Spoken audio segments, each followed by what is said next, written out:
this is what it all comes down to. You've got 8 of the premier scratch players. It's a hard pattern, too. You need some pretty adequate bowlers. Good luck. Good bowling. Should be doing something. Okay. Just like he drew it up. That will just about do it. It's just nice to be back again. The party certainly doesn't stop in Whitewater, Wisconsin. This tournament live stream is a special presentation of Bowling with the Fef.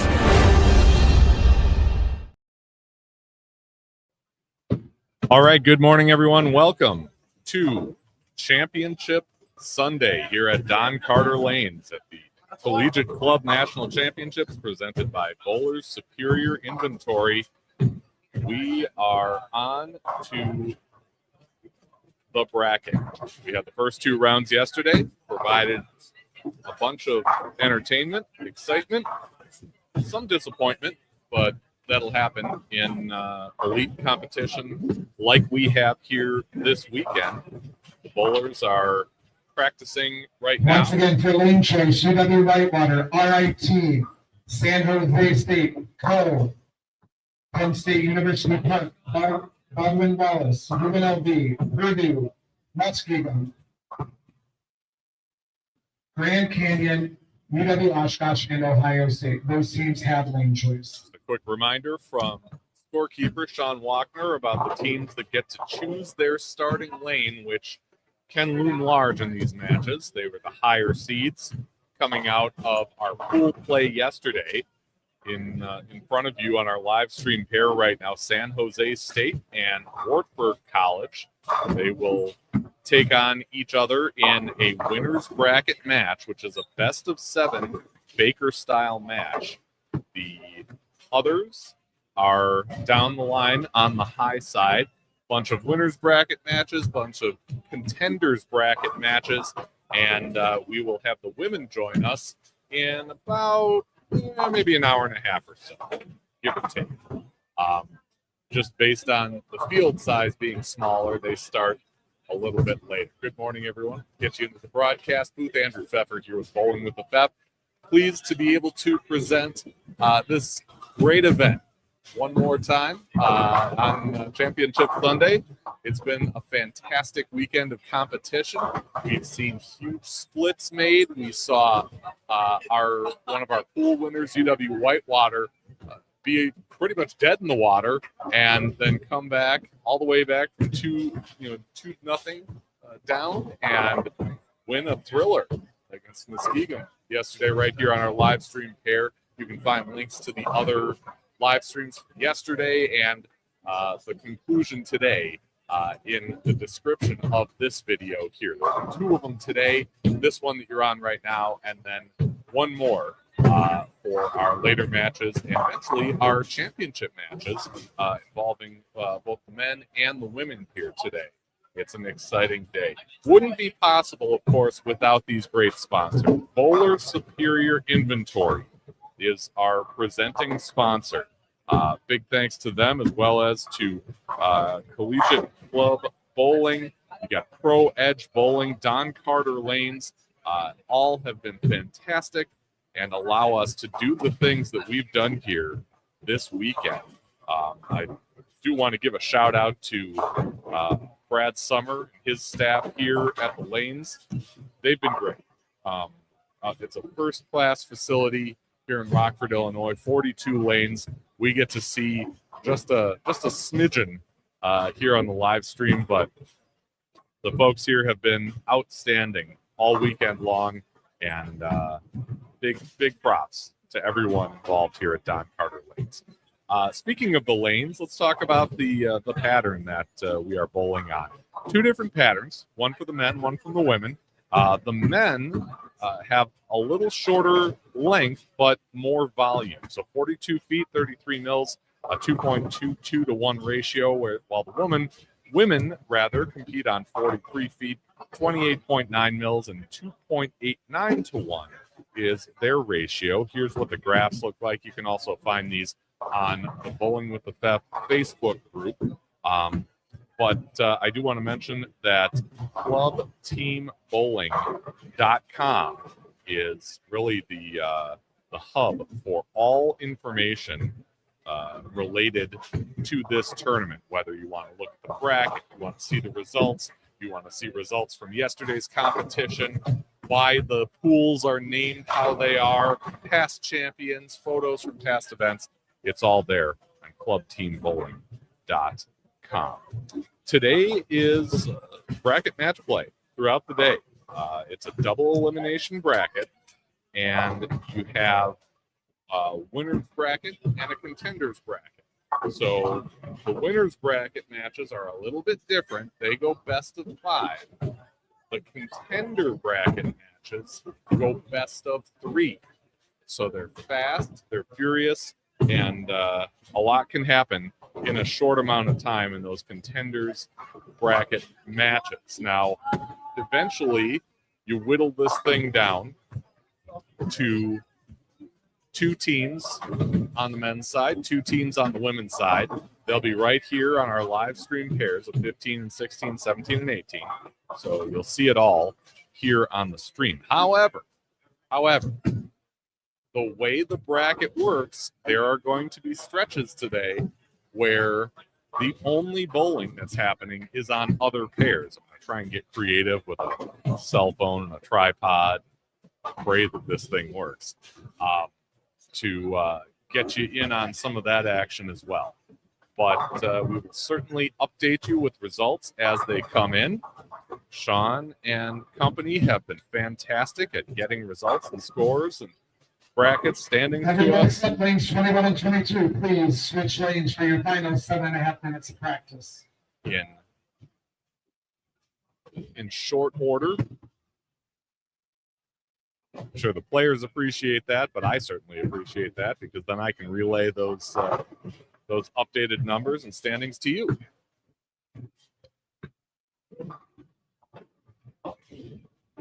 So again, we are just looking at the men here at this point. You can see off to your left all the empty pairs. That's where the women's competition will start up right around 9:15 this morning. And that's part and parcel to the size of the fields. Women's field is 10, the men's field 25.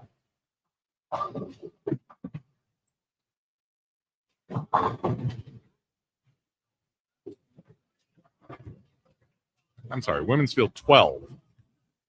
And I believe men's 25. 24, 25, right around.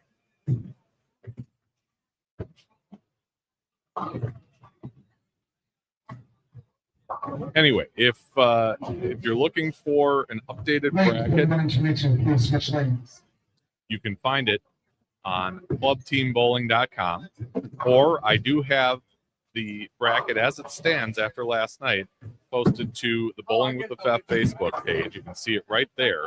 And this is the men's bracket. So up on the top right, you can see our matchup there, San Jose State University versus Wartburg on 17 and 18.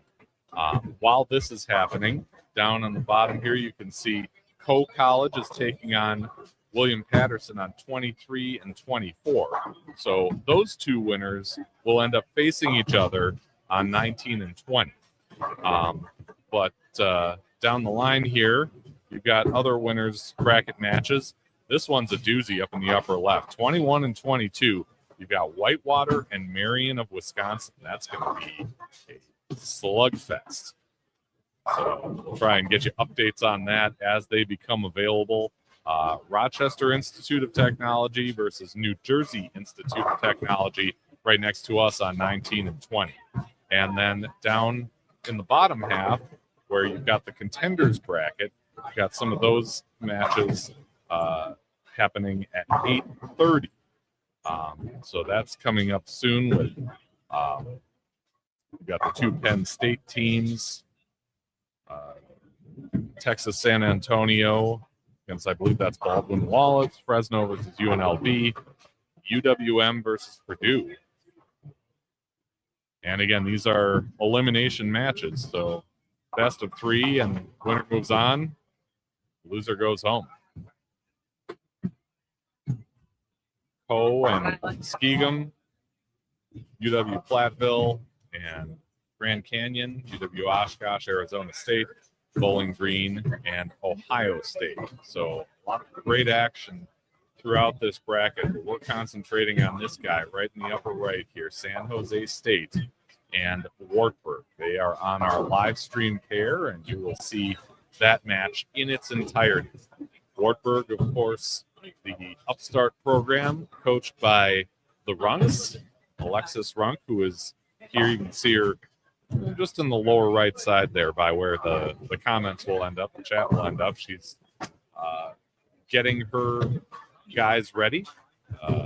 Star of the PWBA Tour, and her husband Brandon, who I saw here yesterday. Haven't seen her around this morning. Doesn't mean he's not here. Just haven't seen him. But a touring pro himself, and they have put a lot of heart and soul, sweat equity into this Wartburg team, and we're going to see the result here in just a few minutes.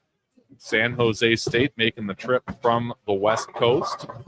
I believe we saw them on the live stream pair once yesterday,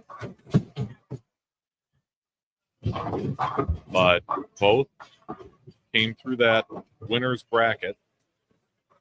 San Jose State defeating Penn State University Park, and Wartburg defeating Baldwin Wallace.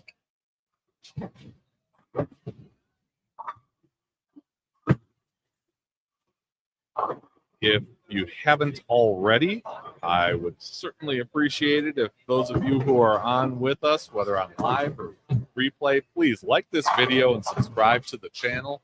It's easy, it's free. If you subscribe and hit that notification bell, you can be among the first to know when we put up live streams or recorded content on the channel. We do tournament live streams like this pretty regularly. Also recorded content from many different types of events. I'm based in northwestern Wisconsin, outside of Eau Claire, Wisconsin. We do events locally as well as regionally, and it's a great time for bowling in that part of the world. We've got ITCs coming up next month. Green Bay, that's only about 3 hours for me. We'll be heading down there the day before the telecast. We've got the PBA Tour heading over to the Twin Cities in the PBA 50 for World Series of Bowling events. We'll be putting up content on that stuff. Junior Gold in July. Just a lot of great stuff. And, of course, our weekly program where we interview bowlers like you or some of the best in the world. It's really a mixed bag, and we share stories and have a great time. Been doing it for, 5.5 years. Time flies. But, everyone from once-a-week league bowlers up to EJ Tackett, Jason Belmonte, they've been on the show as well. 231 episodes strong, and you can find them in the live video section of this channel, season by season. Season 6 right now.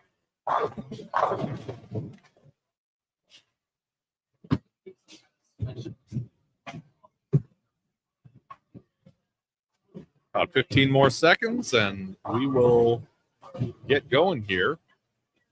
Our first winner's bracket match.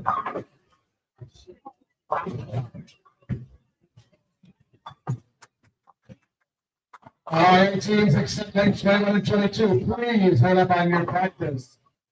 Once again, the announced teams have lane choice. You will start with whatever lane you would like, and then you alternate each game.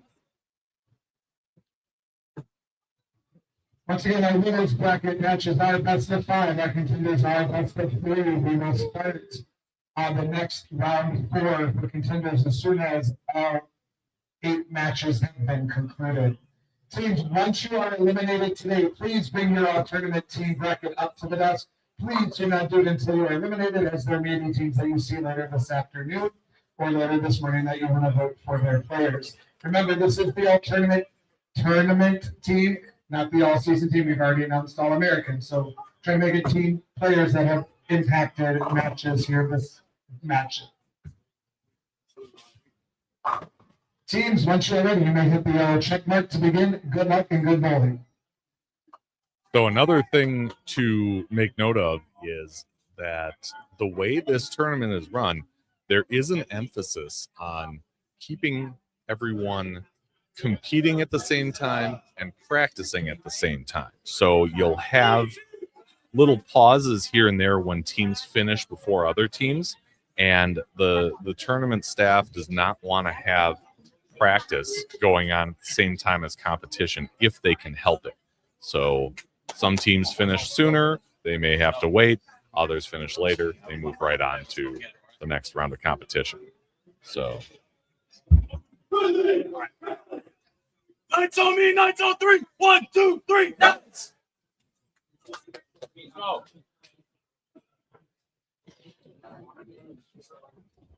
Come on, let's go.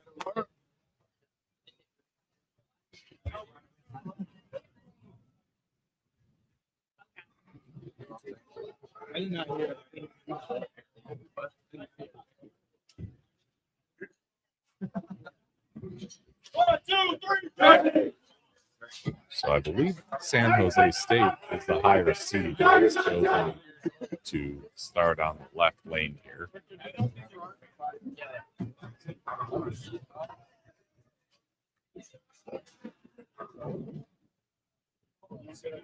You can see them kind of huddled up here.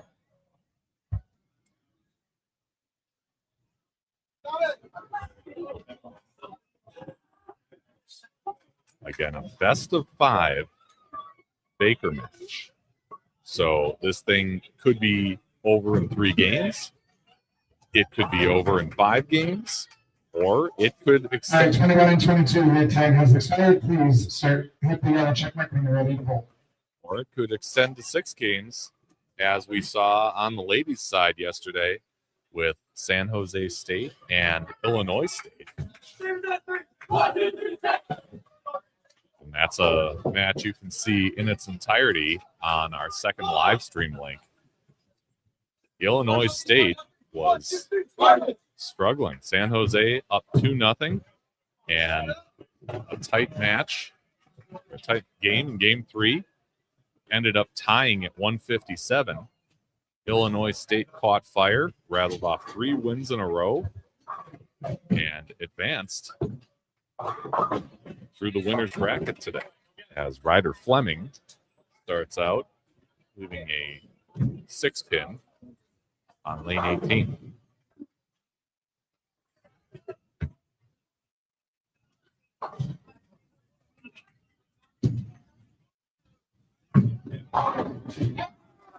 There's a lead things off for San Jose. And if it sounds like things are getting a little louder today, I don't have like a decibel meter or anything, but I would be confident in saying that the volume here in the center has increased as well. There's a lot on the line. Teams get a little more excited for the strikes and spares that happen, a little more disappointed for the opens. And you go on there. Speaking of opens, Rockford starting with an open, but San Jose right on top of things with an early double from Michael Argel and Andrew Berger. So an early lead for San Jose State. J.R. Studos for Wartburg, leaving 1-2.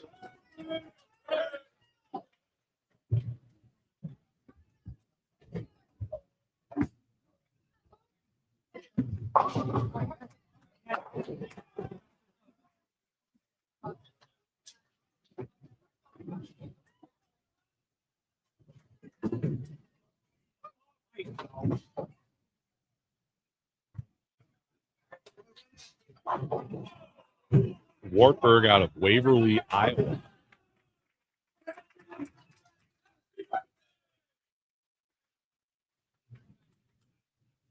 Has both men's and women's teams competing here today, and another open. So a slow start for the Knights under the Runks, who have 3 years in at this university. J.R. Stubbs, that was in the second frame. Rylan Prokopek take the third. That one goes way left. Leaves him with a difficult 1-5-10 combination. Rylan, just a sophomore. Had a nice 6th place finish in the Turbo Invite earlier this season. It's a strike for San Jose in the 4th. Tyler Tran keeping things rolling. 3 out of the first 4 frames for San Jose.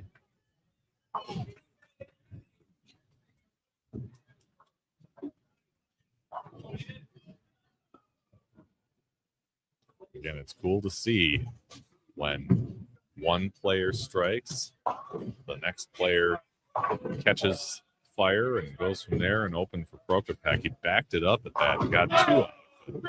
The 10 remains. You get one player catching fire, another kind of feeding off that one, a third feeding off the previous 2. Good stuff. Tyler Richter in the Wartburg 4th, up high, leaving a 3-6-10.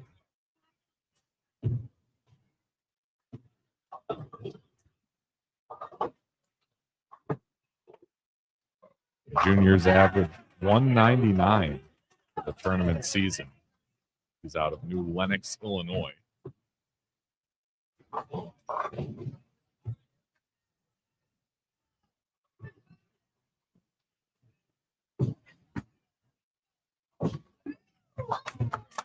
And the fair from Keanu Villanueva. San Jose clean through 5 and off to a commanding lead as we get halfway through our first game here.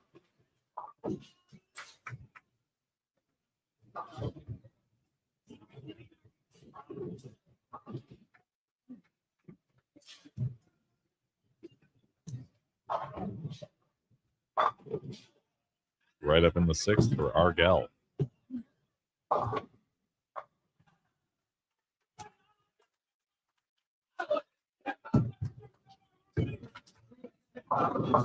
Takes out the left side. Momentum keeps on building for San Jose State at 105-5. And a strike up for San Jose. Wartburg grabs their first mark of the game in the 4th frame. They got some work to do. They'll depend on Louis Shantz to try and start something up. The sophomore from Manchester, Ohio, averaged 203 this season. And there's a split on the San Jose side from Andrew Berger. They'll try and get 1 out of the 2 and go from there.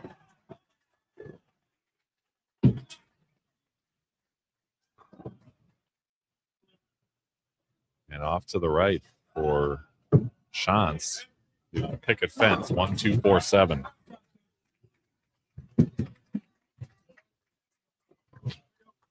Hey, here we go. Cedarvale guy, Brent Prentice, chiming in. Morning, Beth. Morning to you. Famous bowling center you're at. Absolutely. Yeah, a great one, too. Don Carter Lanes, Rockford, Illinois. Good luck to all. And lots of great competitors here.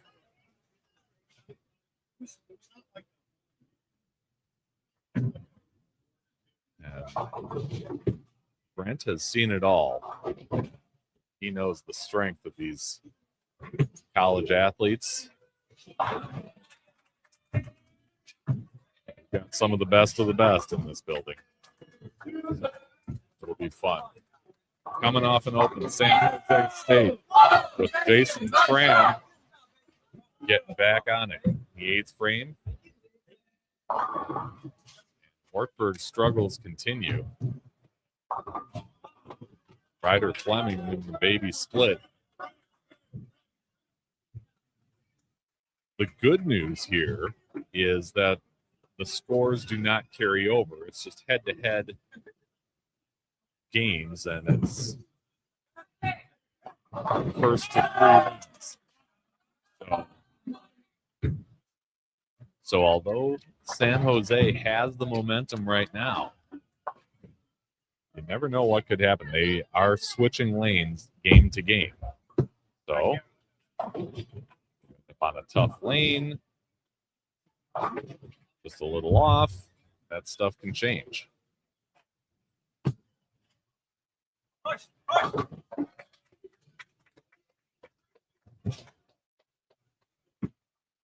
Keanu Villanueva has the San Jose 10th and hits a 3rd strike in a row. They're going to win this one going away. Go up 1-0 early.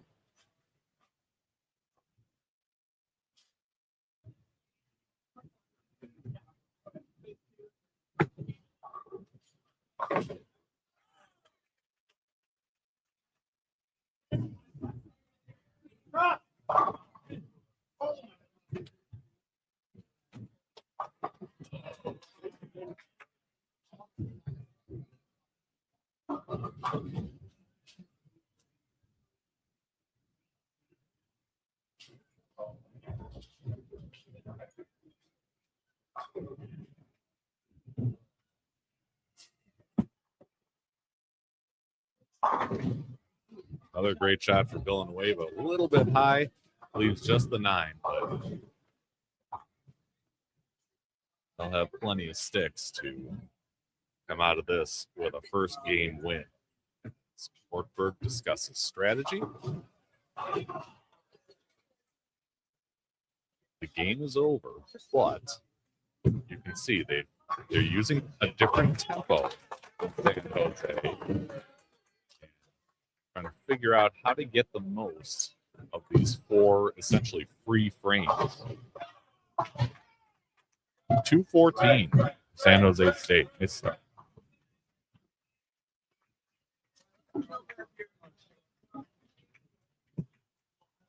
and so, by controlling the tempo, now San Jose is going to have to wait to get into game number 2.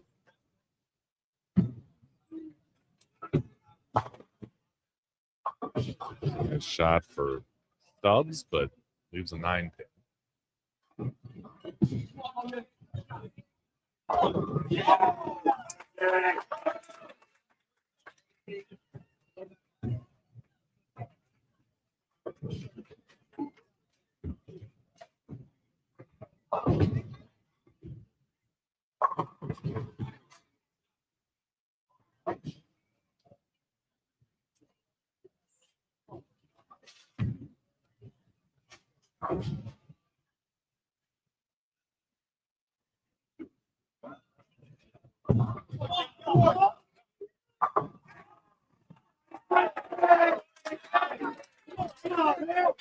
Wartburg being located where they are in Iowa, they are frequent attendees of the Midwest Collegiate Experience and Expo every December in Mounds View, Minnesota. Kind of a neat event where get together top high school players bowl a tournament while the parents and other adults attend sessions that can help their understanding of things like NCAA regulations. And this past one had a heavy emphasis on junior gold because that's coming to the Minneapolis area in July. But then in the afternoon is the expo part where the athletes and their families can shake hands with coaches like the Runks out of Wartburg and several others. And that one went in the channel. So Again, a tough start for Wartburg, but the good part is they can control the tempo a little bit.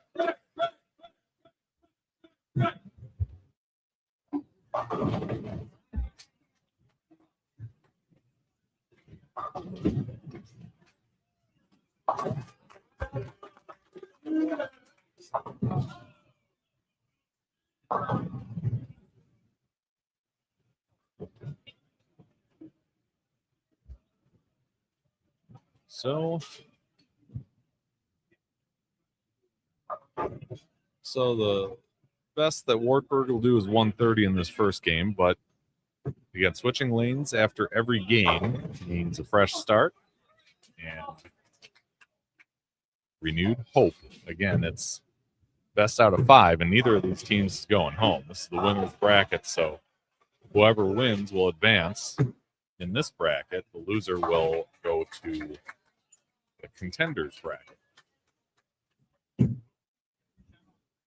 Up high for Shantz.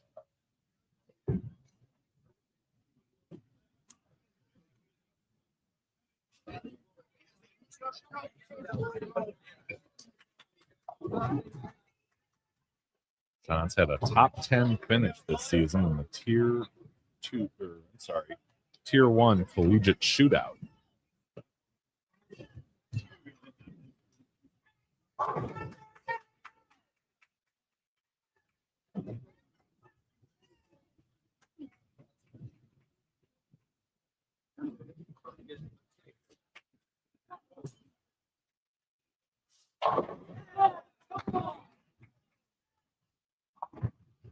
And covers the spare.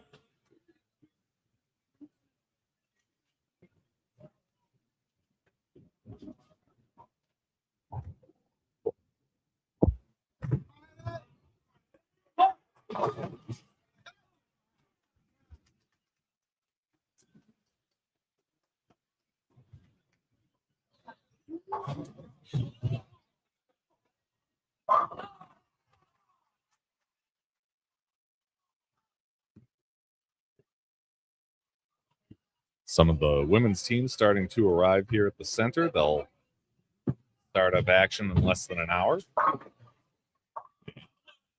Strike to finish things off for Wartburg, 120. But again, it's just game by game. So San Jose State at 1-0, and we'll switch lanes and move on to game 2.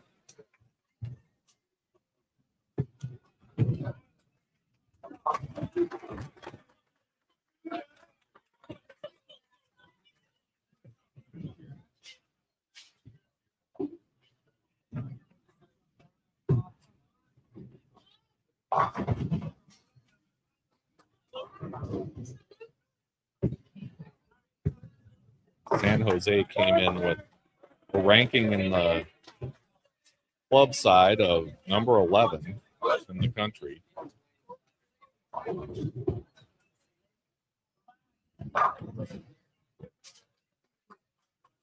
Head coach Lindsey Wong at the helm, 23 years at San Jose State.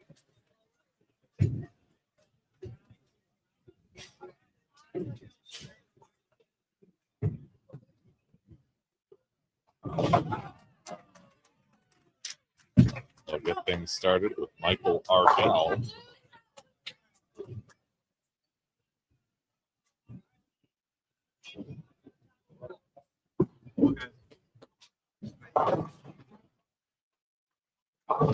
Two-hander, leads a 10-pin. He's a graduate student, aerospace engineering major.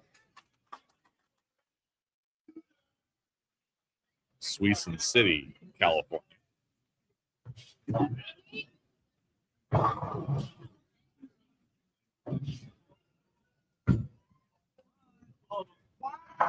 Takes care of the 10. Wartburg starting in Ryder Fleming.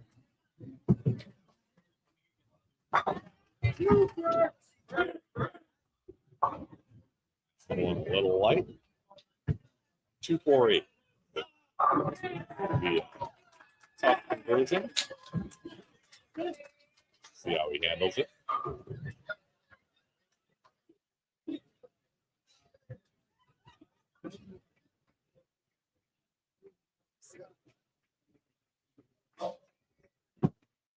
It's Andrew Berger. One missed the head pin on the right, hitting with the washout. Junior mathematics major, averaged 181 this season. A 6th place high average finish at the Rebel Classic. Fleming takes down. Spare.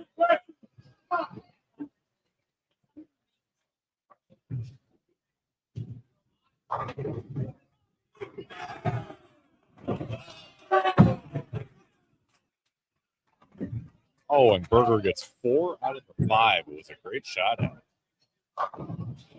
Tipped over the 6, but not the 10.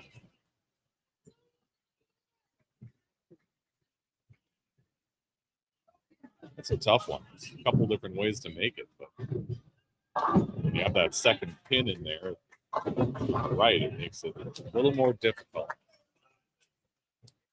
As Stubbs also light in the pocket, leaving a 4-8.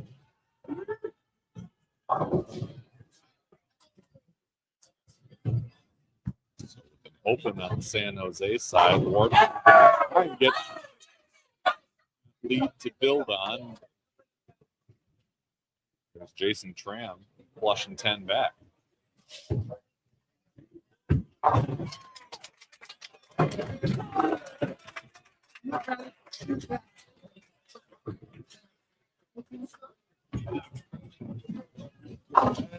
Covers the spare. So 14-pin lead for the Knights of Wartburg. They are down 1-0 in the match so far.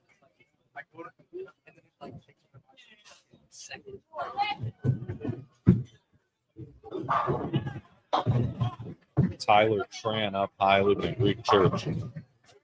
Freshman averaged 195 this season. He's from San Jose. That one checked up and dove left. Ryland Prokopek.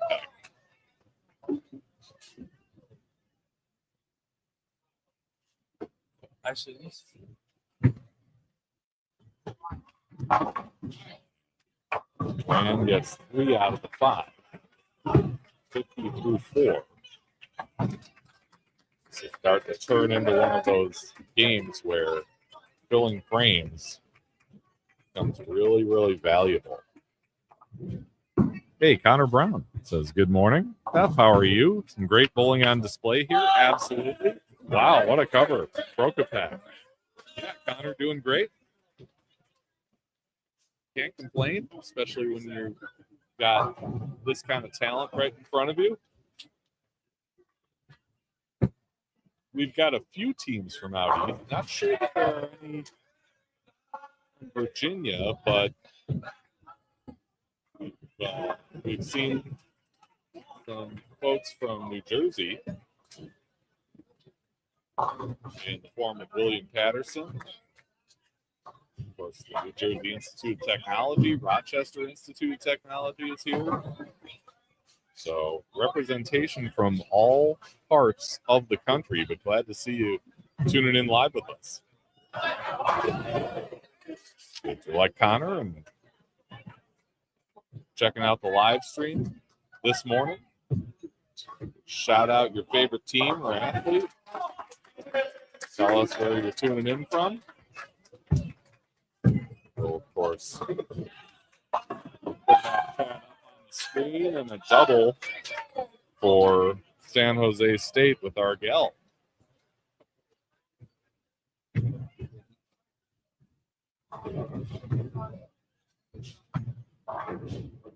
And Victor making short work of the 3-6.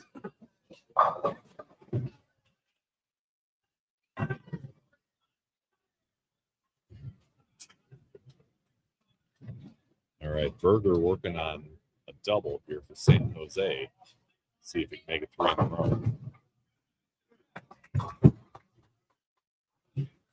row. Crossed over, couldn't take down the 10.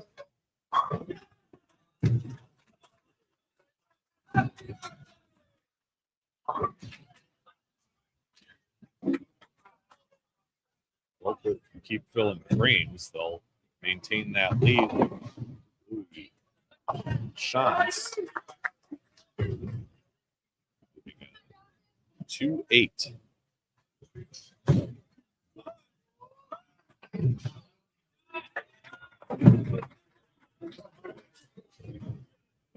Berger misses the 10-pin left, so 107 through 7. And that gives Wartburg an opportunity here to build on this lead. Pick up. One break.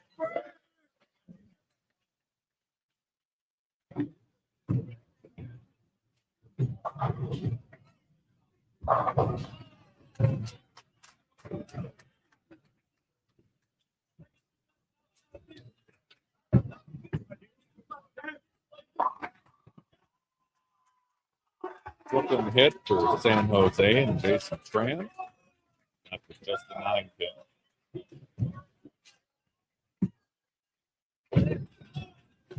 Shots pushes it past both the 2 and 8. So 78 through 5.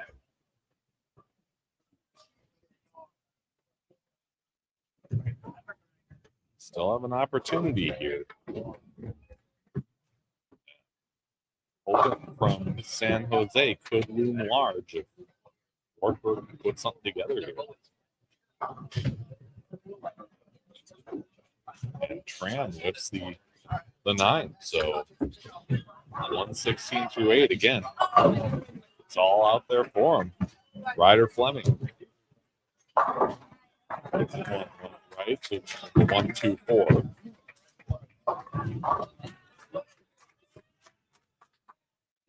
Shot like that, you typically just hope for it to leave you with something makeable, and it did.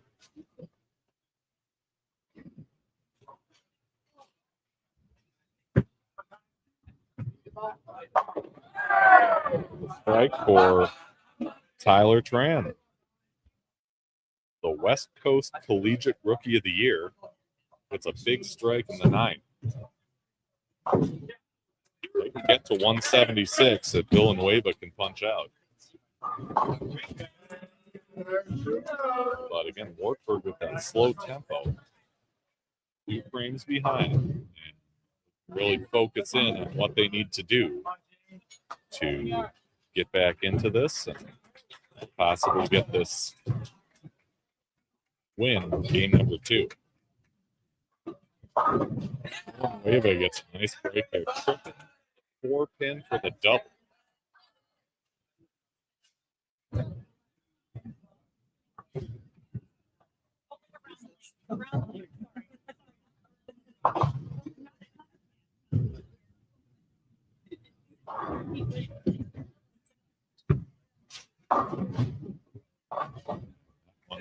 Right through the face. 4, 6, and 10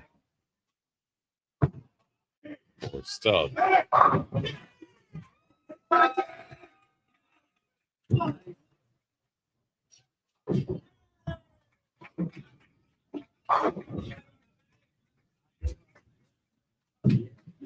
San Jose up 1-0 in this best of 5 winners bracket match.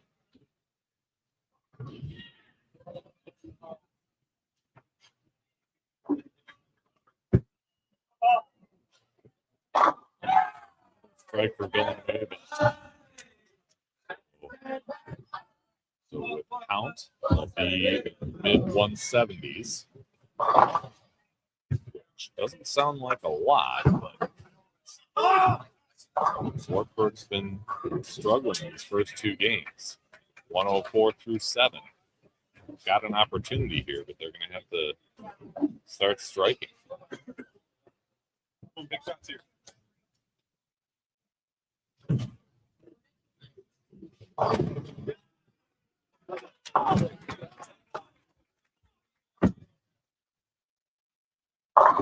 Prokopek up high, 6-10.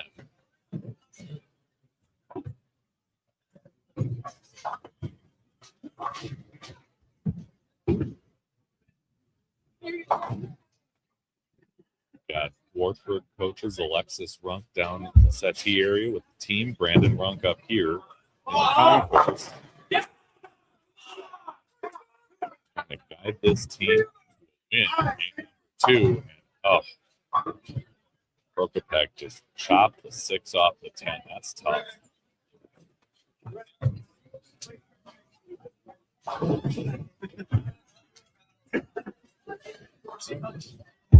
You feel like you made a great shot at it.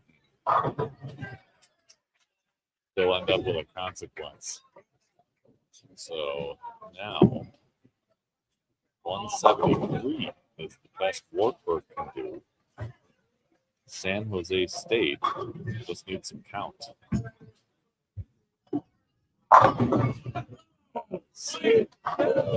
Tyler Richter ends up with Brooklyn hit the carries.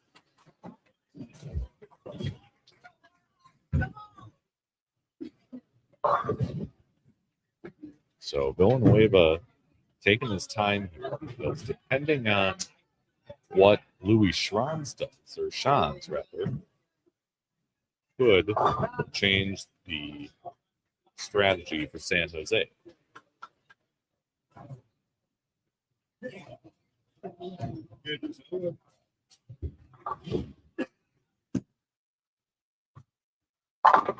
And he puts 10 back.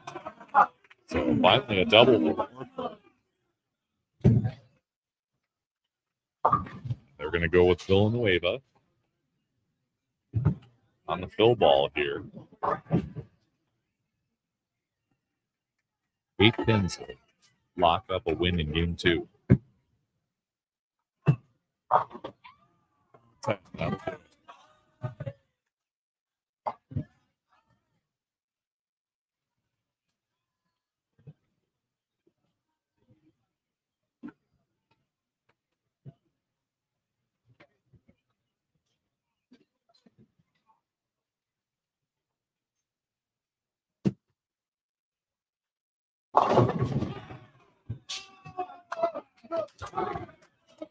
So Wartburg would be in the low 160s, and they will try and hang on. They'll have to win 3 in a row to maintain their place in the winner's bracket.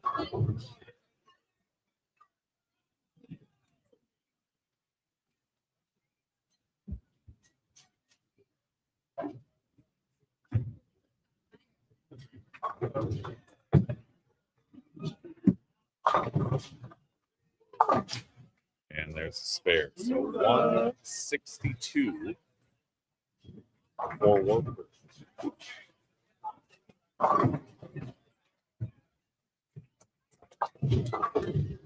So we move on to game 3. The players switch lanes. Do or die time for Wartburg, who needs the next 3 to hang on in the winner's bracket. Meanwhile, San Jose with games of 214 and 176. Looking good so far.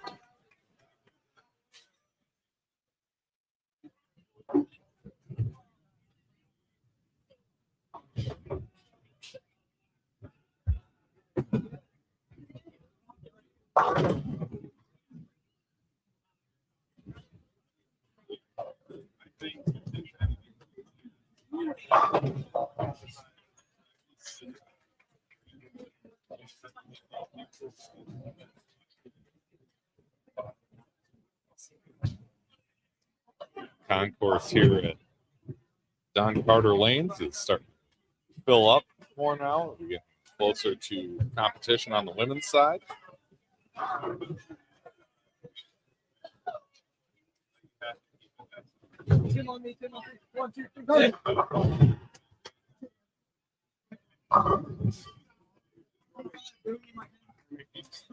Sure.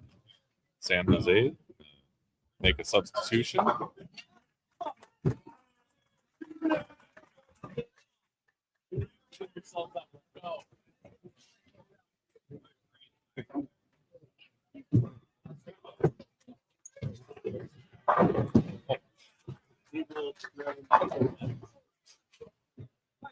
So Tim Blackburn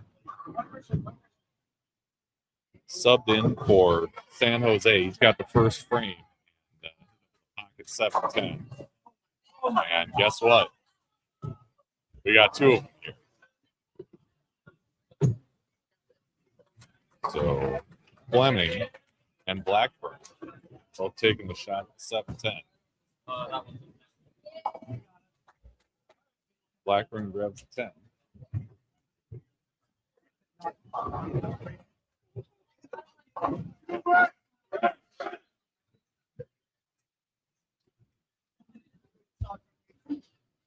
Blackburn grabs one of the two. It's Fleming.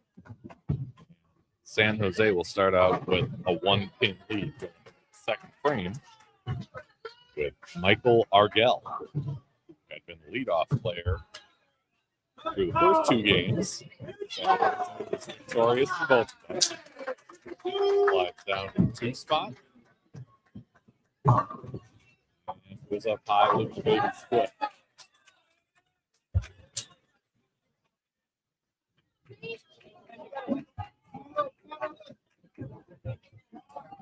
Remember, if you want to keep up to speed on the brackets, what's going on in the tournament, clubteambowling.com is the place.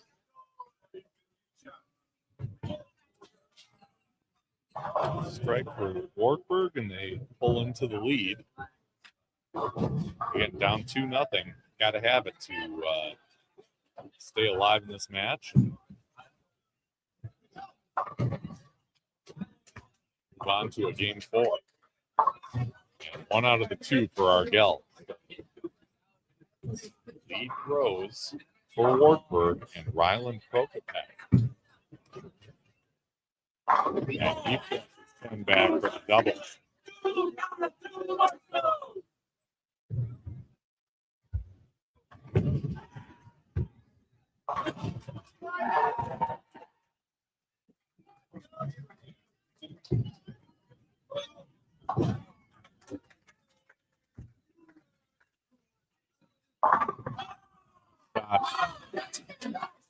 Jason Tran. His teammates approve.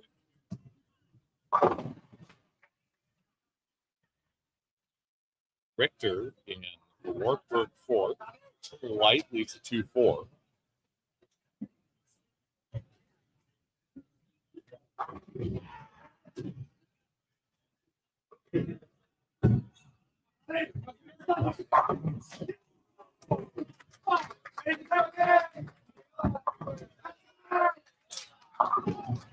That one up high for Tyler Tran. And he's left with a 3-6-10.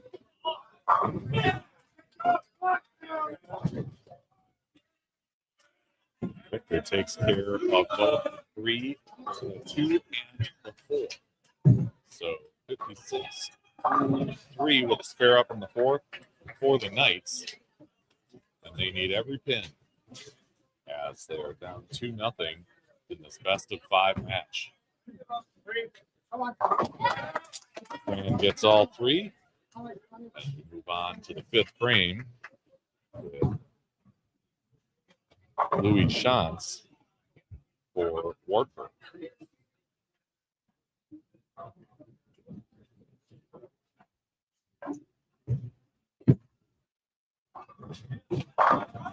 Threw that one out the window. 1-2-4 is left standing.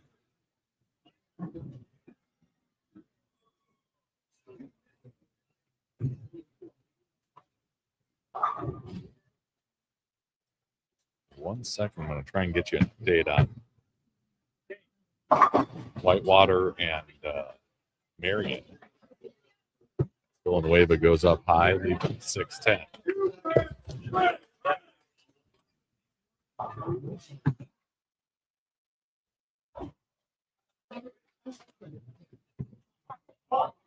Good shot.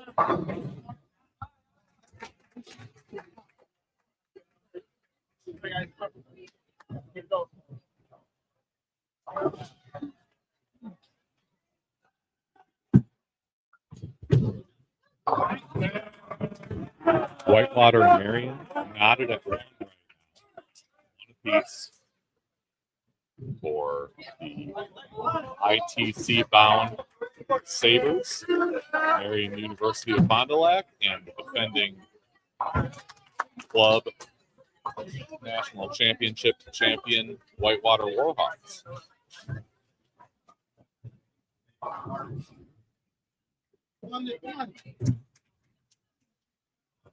Didn't like that off his hand, and that's why.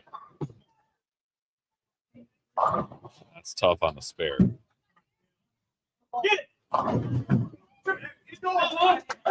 Light hit for Blackburn. Almost carried. Just the 8 pin.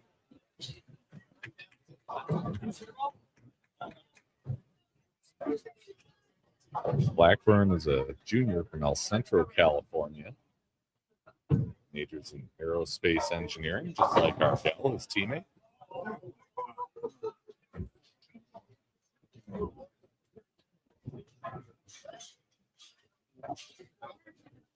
Meanwhile, Fleming trying to fill the frame. It's 6. So 89 through 6 gives San Jose a big open.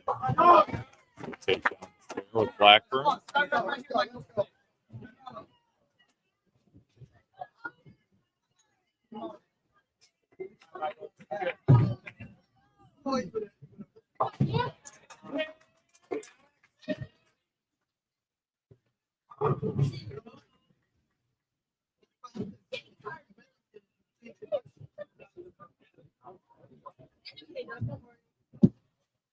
Argel has the San Jose.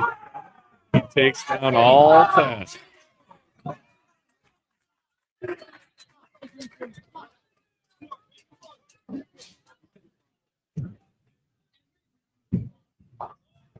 Stubbs on the Rockford side. Up.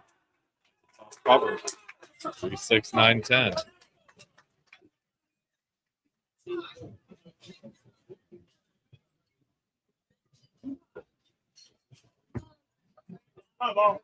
Graham.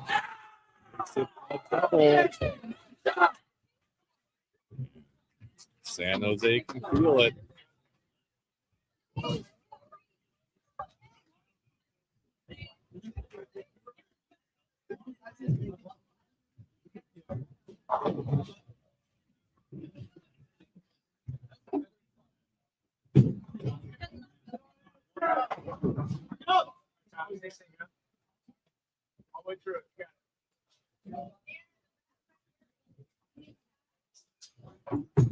Stubbs really needs all 4 here. Oh, and just gets that 10 pin.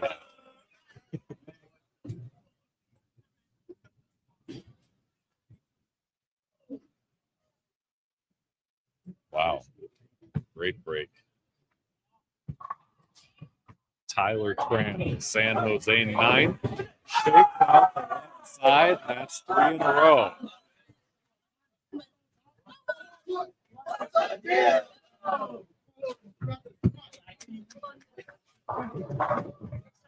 Prokopek gets in the Wartburg 8. They can get to 199. They're going to need help from San Jose to stay in this match.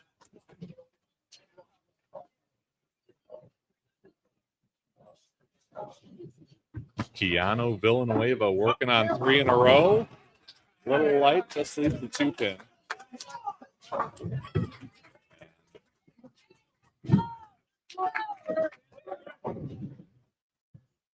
7 pin for Richter.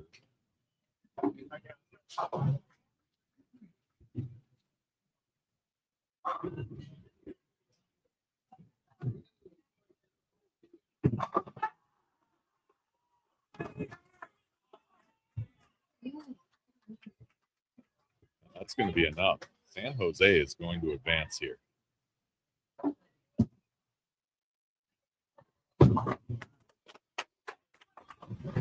They started out hot, 2-14 to win game 1. Wartburg, some early struggles. Only had 120 in that first game. And grinded out a win in game 2, 176-162. With some count, they're going to be in the 190s here. Moving on. San Jose is going to throw in a sub for the fill ball here. That'll be Chris Gahn.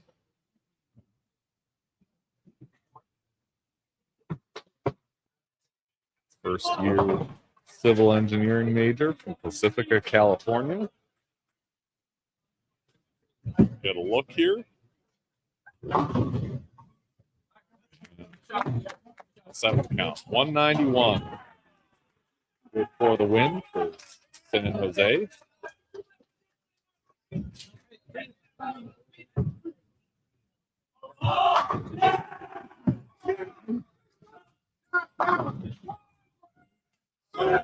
Wartburg will end up in the contenders bracket. San Jose will advance in the winners bracket.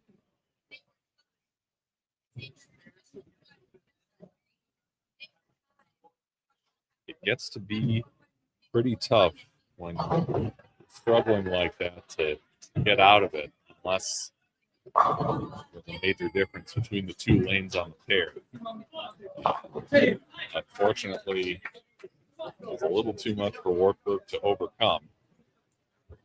But they'll move on to that contenders bracket, which is a best of 3 format.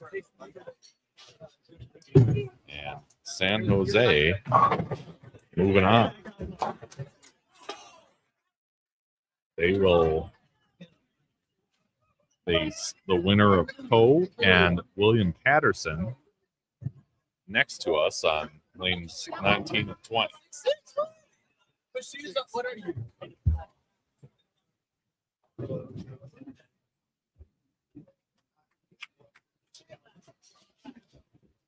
Handshakes all around. And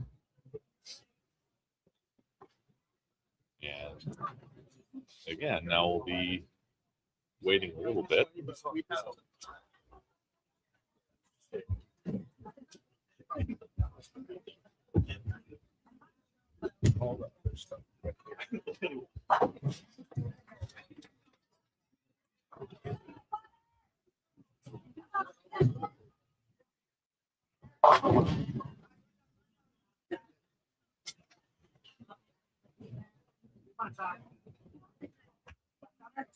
Little pep talk from head coach Alexis Runk.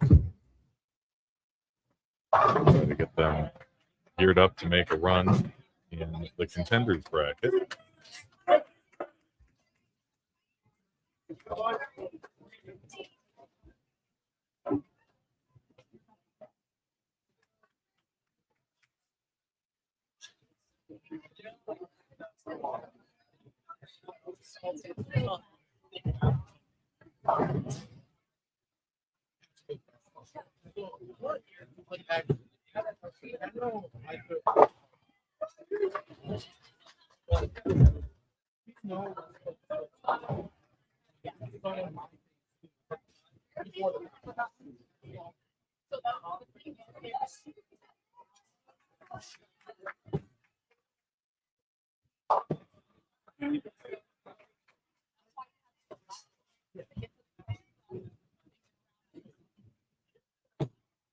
Because I think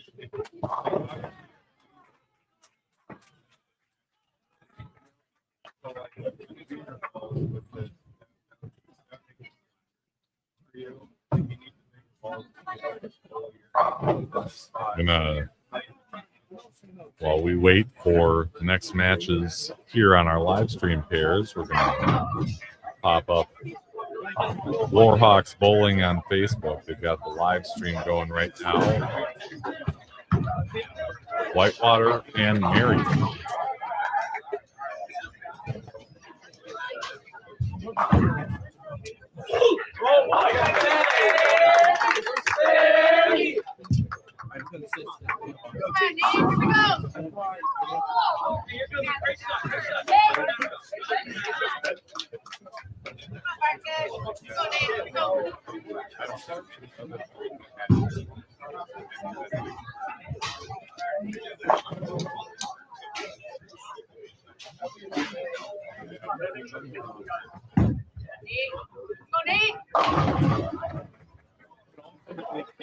All right, here we go.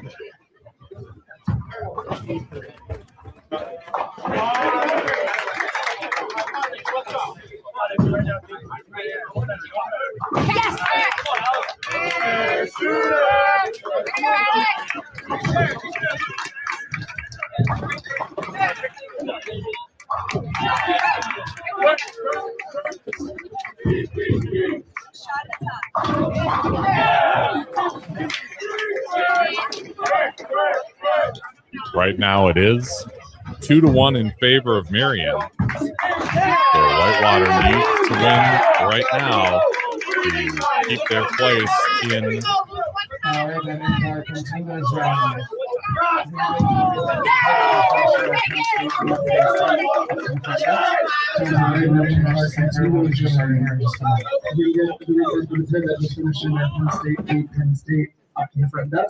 Teams, if you can move to your next center, we'll get you started here in just a moment.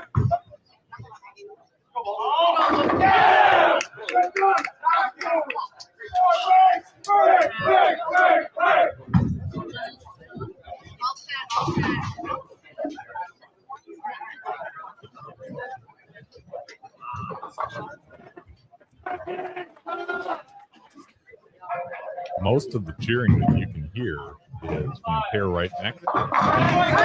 Rochester Institute of Technology versus New Jersey Institute of Technology.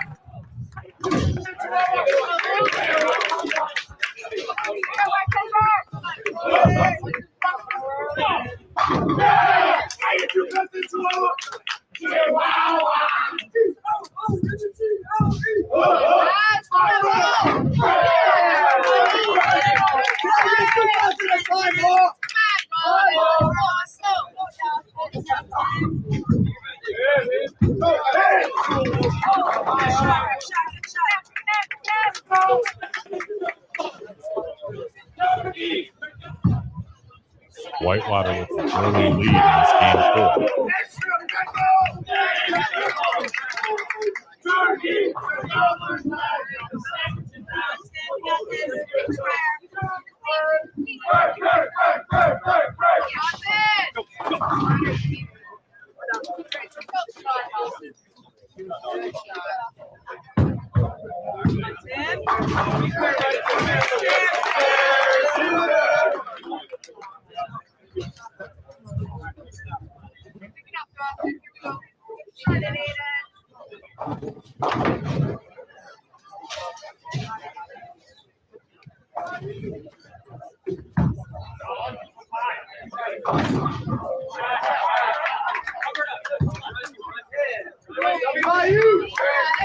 Dawson Peterson covering that spare.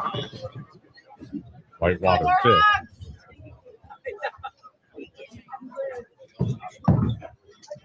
Couple opens from Marion early are making the difference as Whitewater just keeping it clean.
As we get into the 9 o'clock hour here, we're watching Warhawks bowling coverage here of Whitewater versus Marion and the winners bracket. We're ready to start round number 4, our contenders round for the men. Higher seeds for the Penn State University Park. We're ready to start round number 4, our contenders round for the men. Higher seeds, the sport teams will have like Penn State University Park. Purdue University matches our best of 3 in the contenders bracket. And Arizona State. Those 4 teams will have lane choice. All these matches are best of 3 in the contenders bracket. Teams, your lanes are coming on for 10 minutes of practice.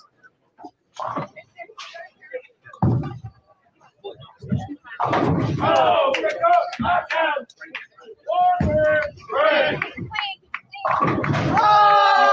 come on! Shot like Nick Vanderbeek.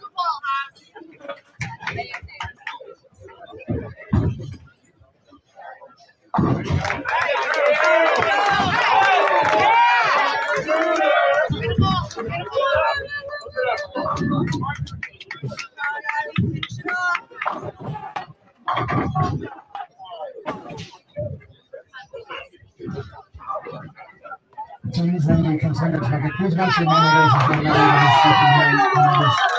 not able to start. Make sure 5 minutes for switch on. Teams make sure it's finished. Please watch your monitors and start right to the best of 3 matches. Start. Make sure 5 minutes for switch on. And make sure to finish. In practice, please start right in to the best of 3 match.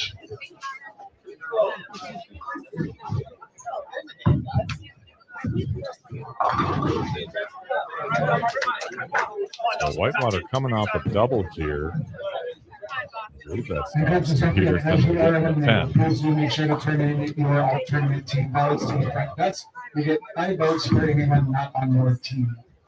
And coaches, don't forget, as you are eliminated, please make sure to turn in your alternate team ballots. A little high, leaving the 4th. 5 votes for anyone not on your team.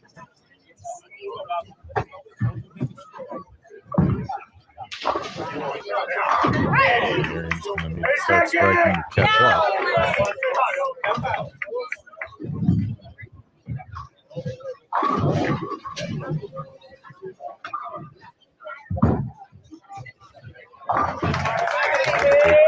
Cover right there.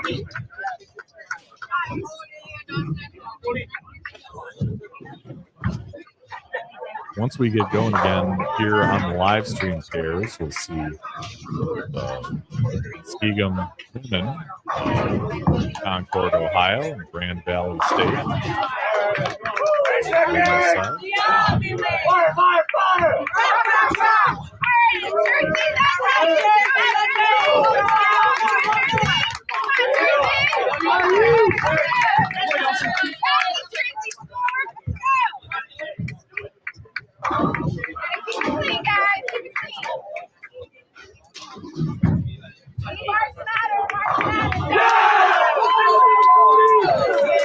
Looks like Marion's going to need to punch out to take this game. Whitewater can get to the mid-190s with a fill ball strike.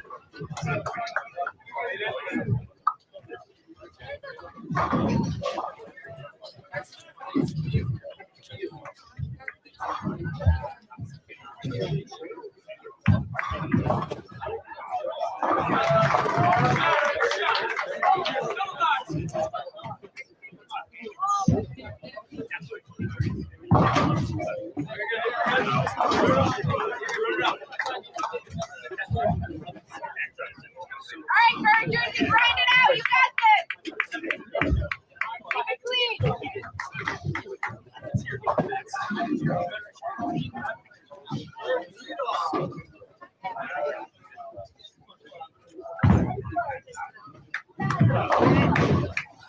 A little light. All right, keep it clean. So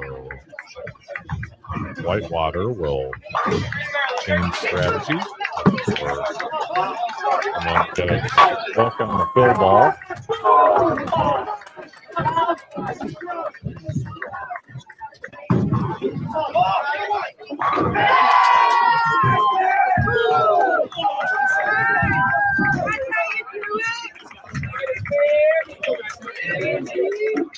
See head coach Brandon Mooney giving out some instruction.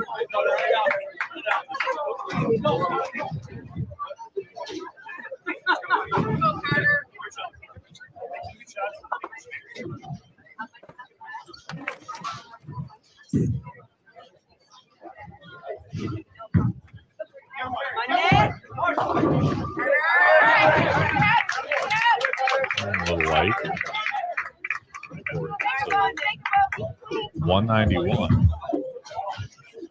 Should be.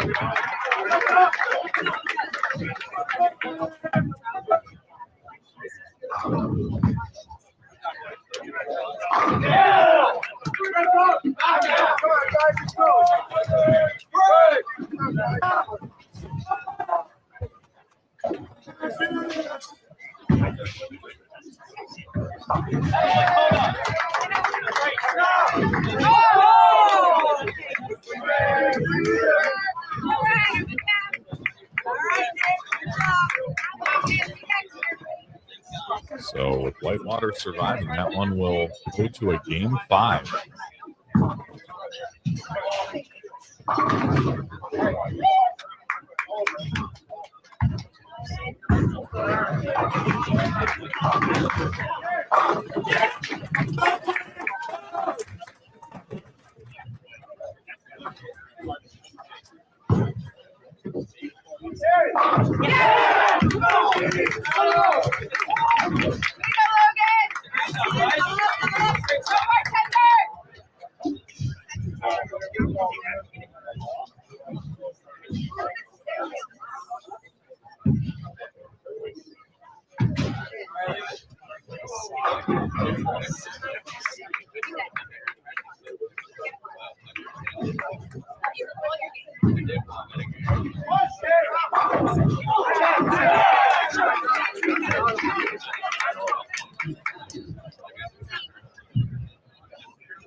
Go, guys. Come on, Tom. Come on, Carter. Come on, Carter. Yeah.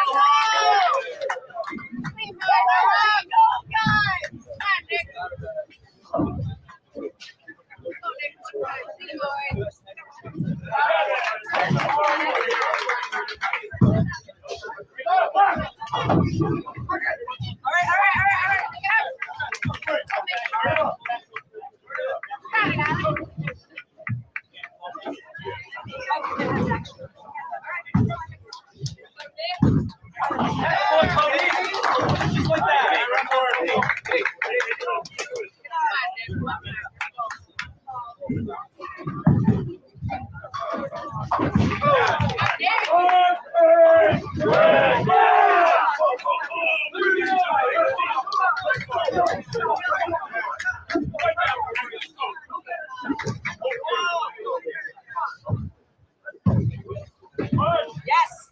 Yeah. Good job, Zach. Come on, boys. You got this.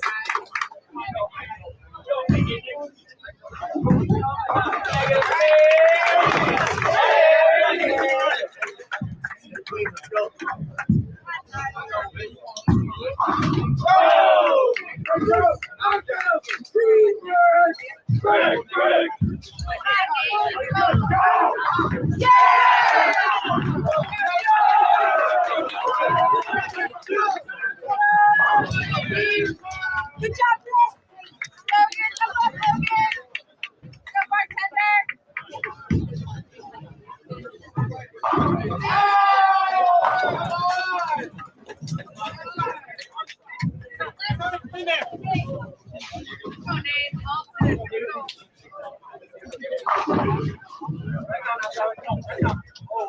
Get in there.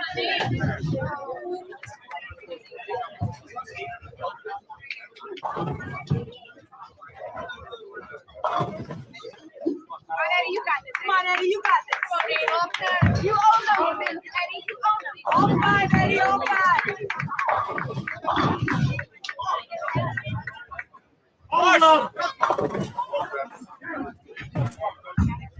So once these matches conclude, we are going to get the winner between Whitewater and Marion taking on the winner of Rochester Institute of Technology and New Jersey Institute of Technology.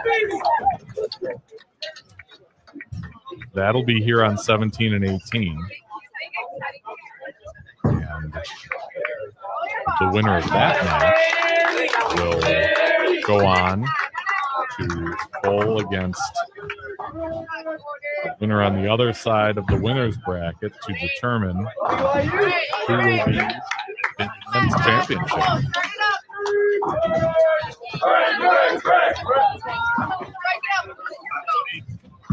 Again, Whitewater and Marion knotted at 2.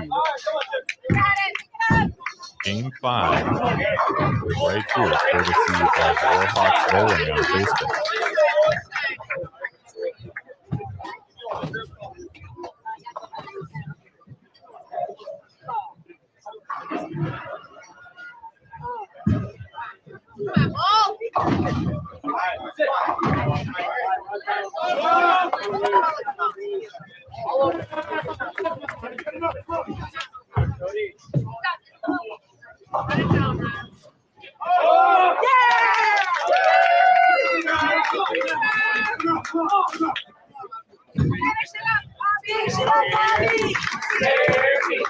Looks like Marion has a slight lead through 3 frames.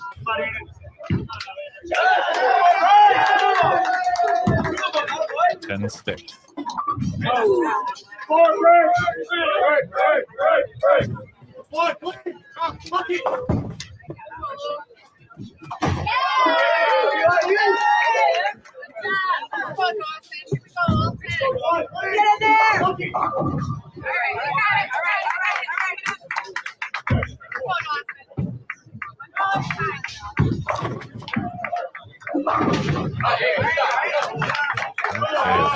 I want to know, question, do you have scores update for William Patterson versus Co? I don't have it handy, but be sure to check in with clubteambowling.com.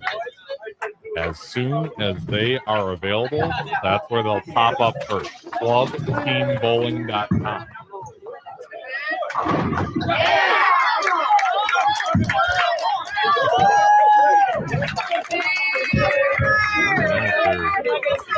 is still going on.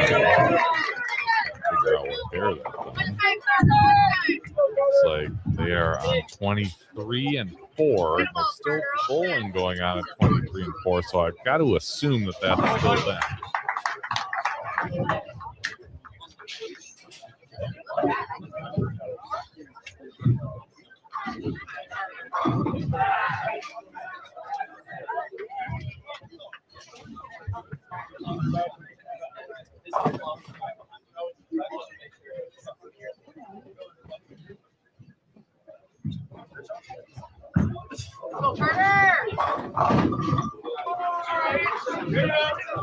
I'll quick run over there and see if I can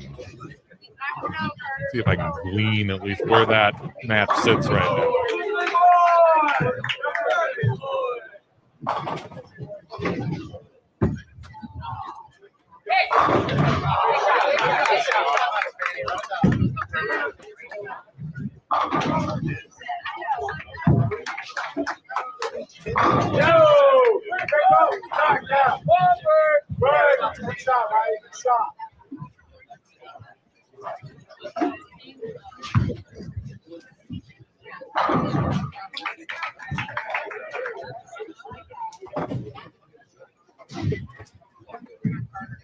All right, Ty, one of the parents told me it was 2-2, and I'm not sure if that includes the current game or not, because it looks like Co is going to win the game they're in. So I don't know if that's a win in game 5 or 4.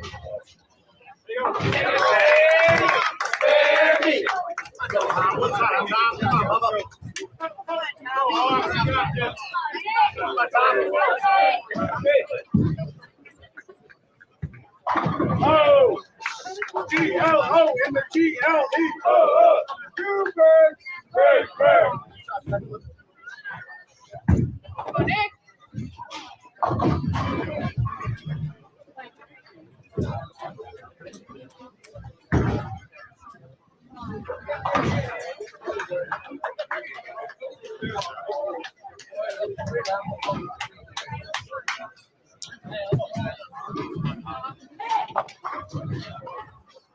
Oh, you can hear the noise.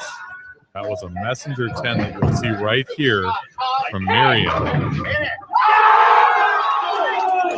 Big spot, 6th frame.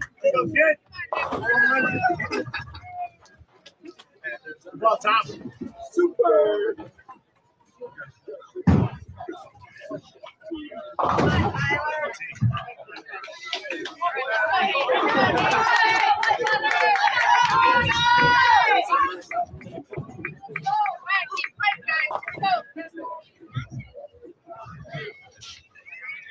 Come on, Tyler.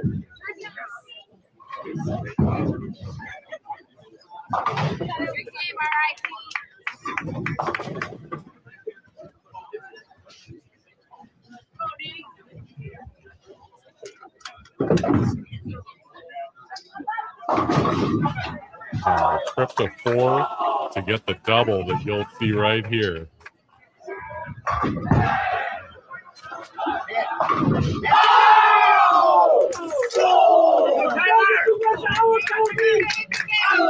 Miriam's team is tough. They didn't qualify for ITCs this year on accident.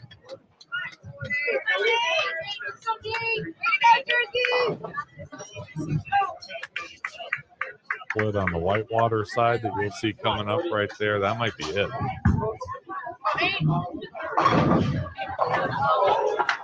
They did hit a 3rd in a row. We will likely get Miriam. New Jersey Institute of Technology and Rochester Institute of Technology. And by the looks of things, New Jersey has emerged. At least one of their players just set a ball down on the return here on 17 and 18.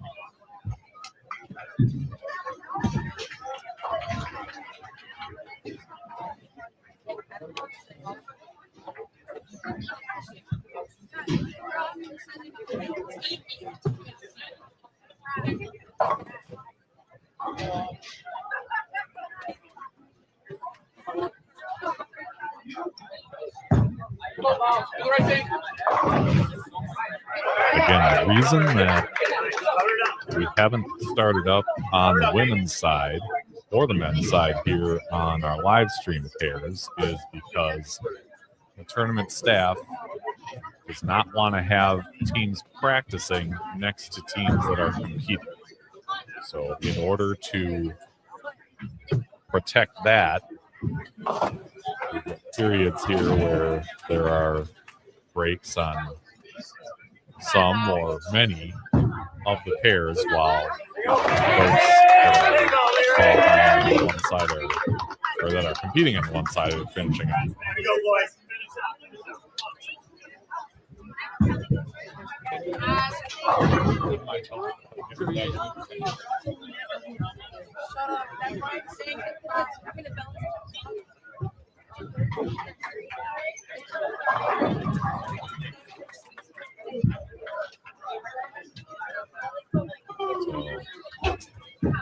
Couple of splits on the Whitewater end.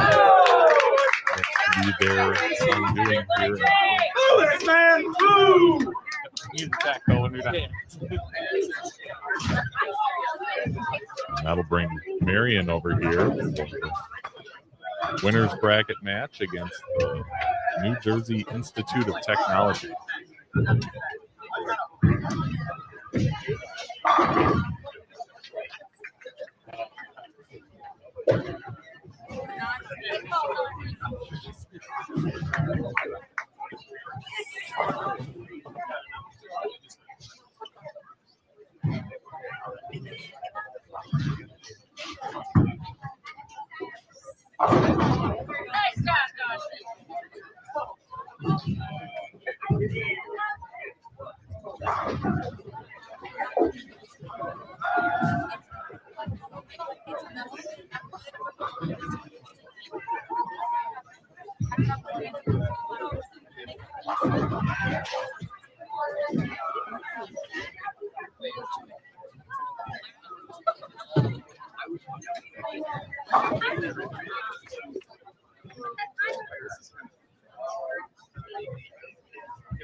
Let's count. Marion's going to end in the 220s, the low 220s, and that's going to be enough to send Whitewater into the contenders bracket.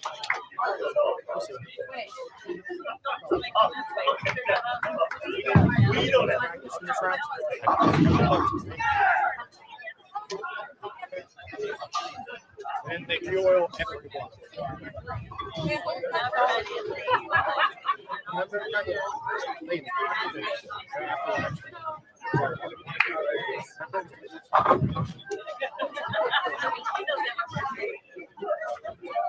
After round 6, the bracket.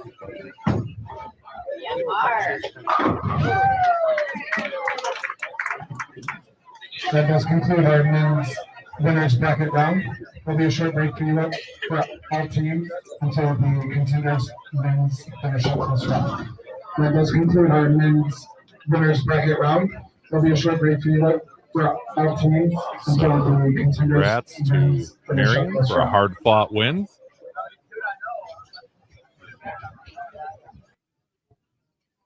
And we will see them here on 17 and 18 coming up in the next round here.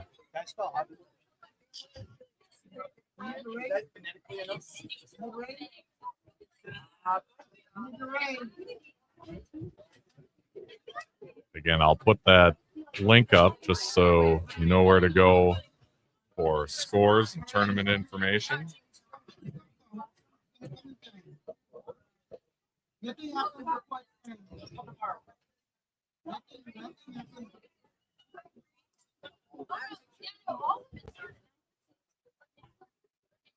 That is clubteambowling.com. That is the place. Take a second as we move pairs here and be back with these winners bracket matches.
So right now they are waiting for the contenders matches on the high end to finish before we get set in this next round of winners matches.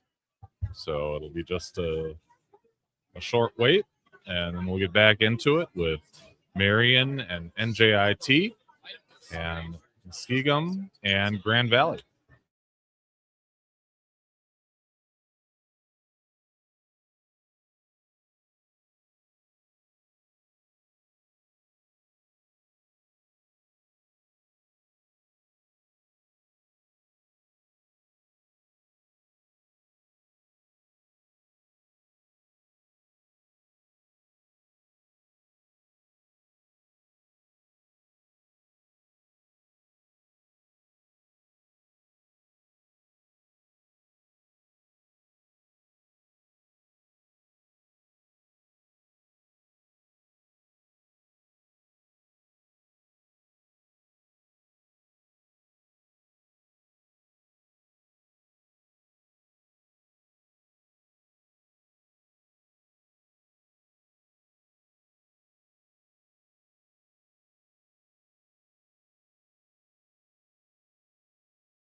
So here is one of those contenders matches between Purdue and Fresno State. Purdue is up 1-0 coming into this game.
So Tracy's asking, what is the status of the Penn State duel? Right now, they are in a contenders bracket match with UTSA, University of Texas at San Antonio, and it's 1-1. They're in game 3, just starting game 3 right now. So 1-1 between Penn State and UTSA.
We get it.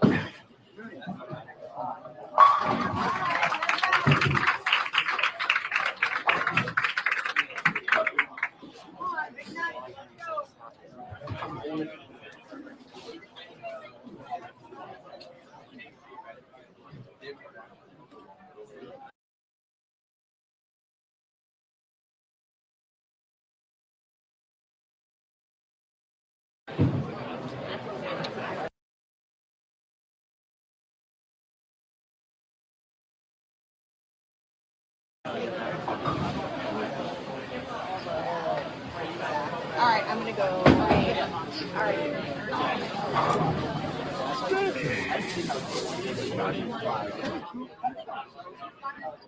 was hoping it wasn't this early on.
All right, so as you can see, that match has concluded. Purdue did end up winning against Fresno State.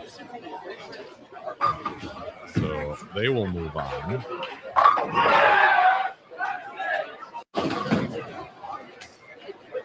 We will remove that guy from the stream. A few more matches to go.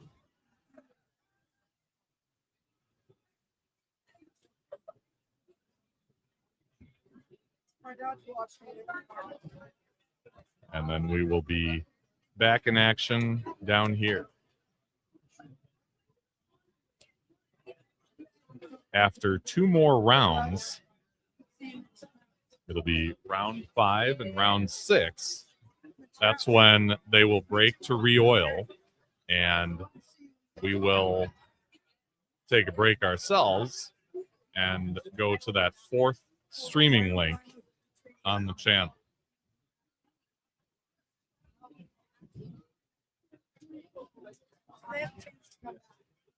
I think there are 2 matches still going. Arizona State is over there. And then the aforementioned Penn State versus UTSA match, which was 1-1 at last check. I think Arizona State and Bowling Green is the other contenders match that's going on.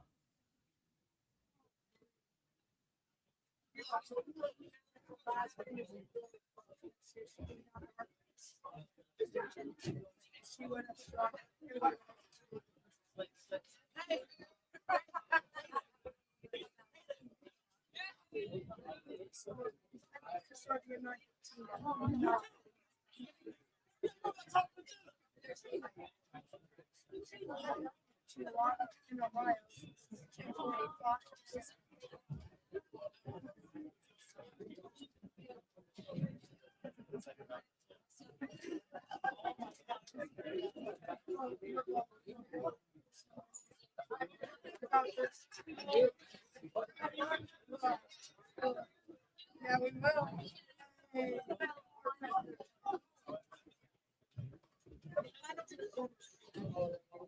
The next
All right. So again, the matches will continue after the contenders bracket is done. We've got a couple matches, I believe, still going on the high end. So we've got a little time to kill, and I've got the pleasure of bringing in Tommy Revelletti from Marion. Congratulations on that win. Thank you. Thank you. We saw kind of the tail end of that match. Kind of walk us through what happened.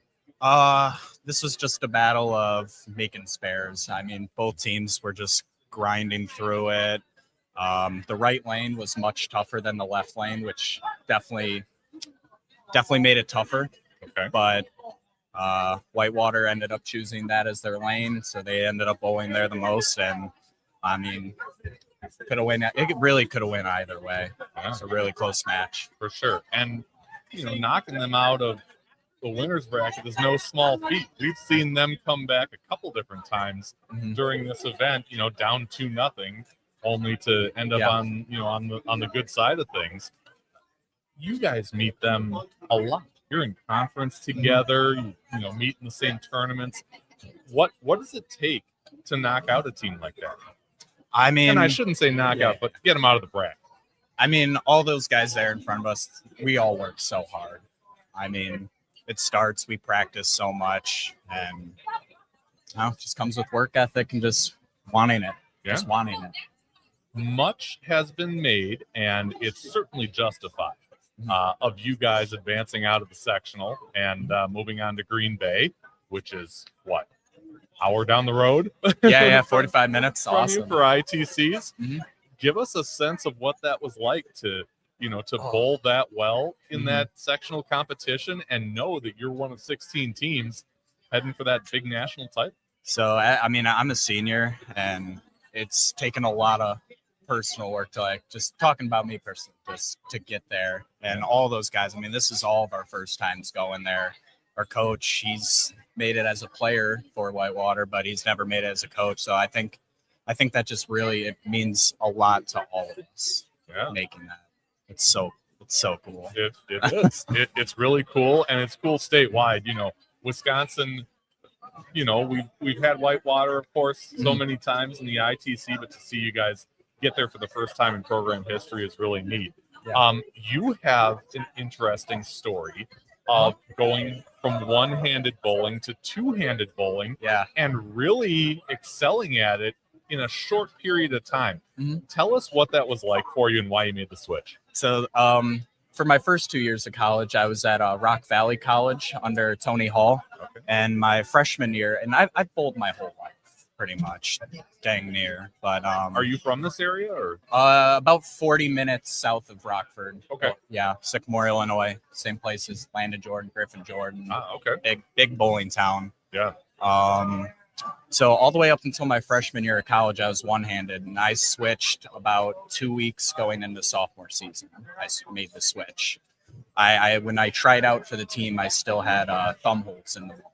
Okay. So I mean, so that was pretty much a development year for me.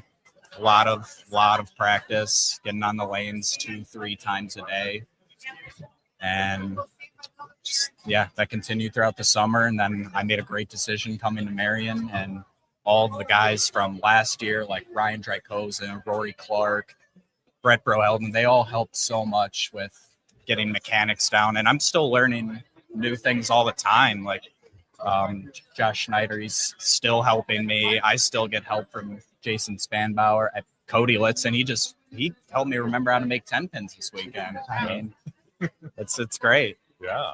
And that's no small task to make that change. We see so many two-handers out there, but very few that are able to make that transition, because bowling two-handed, although, you know, it's a great way to do it, it's hard. It is hard. It is hard. Like, I mean, the first thing that I had was the ball speed, but I didn't have any sort of rotation on it. And that alone took me like a year to get down. I mean, it's tough. Just because you get the reps, you still got to know where it's going. Still got to read a lane. I mean, still bowling at the end of the day. Yeah. Still bowling. And you have been doing it really well. This team, of course, you know, very strong, as they have been these last few years. And, you know, coming out of that winner's bracket, and, you know, getting into this match with the NJIT. Yeah. What are your coaches telling you? What's the focus right now? Just worry about ourselves, worry about our game. We know what we can do, and stay clean.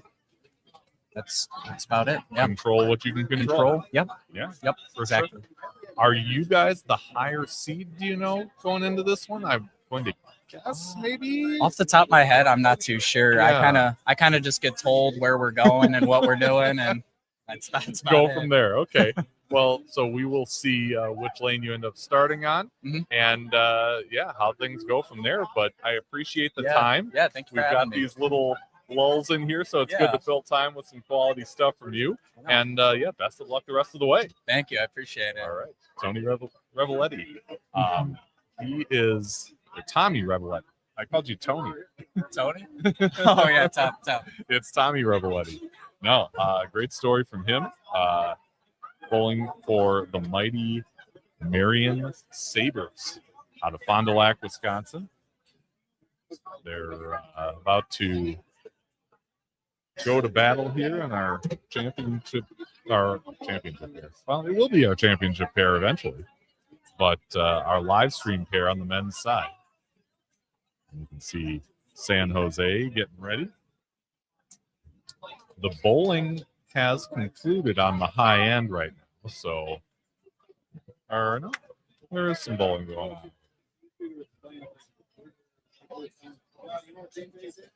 But we will get you to these two matches as soon as we get back into this.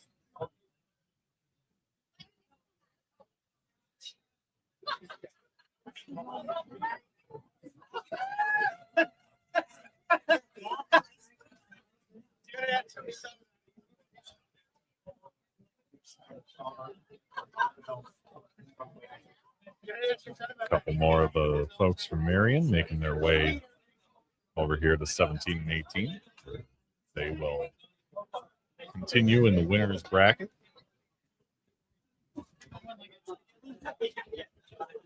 It's going to be a good match, though.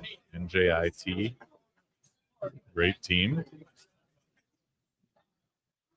Continuing in the winner's bracket, they just sent RIT, Rochester Institute of Technology, to the contenders bracket. I believe they got by Milwaukee earlier this morning.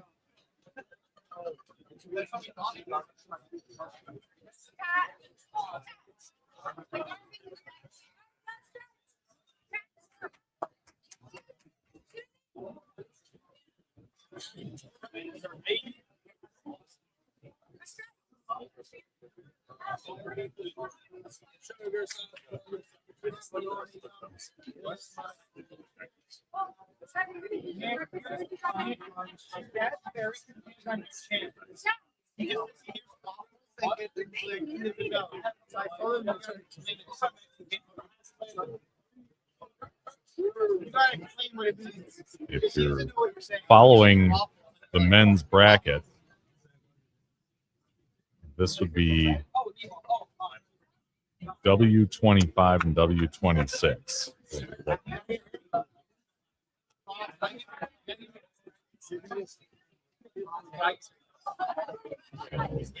NJIT has gotten through Milwaukee and Ohio State.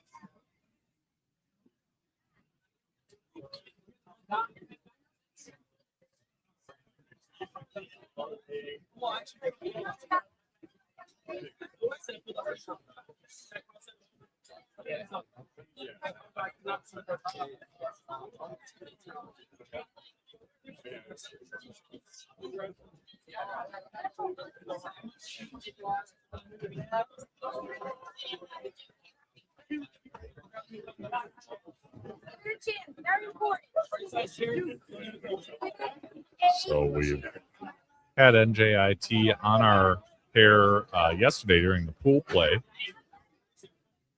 High energy team, obviously bowled really well to this point.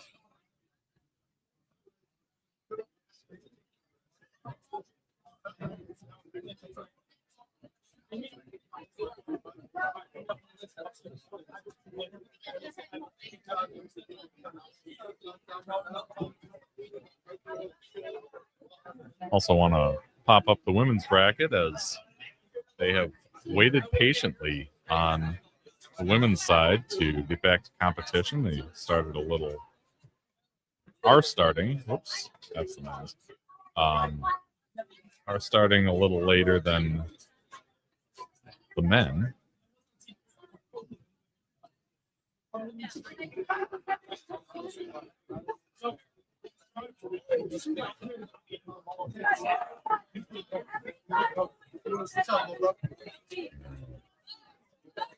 Try and get that up there.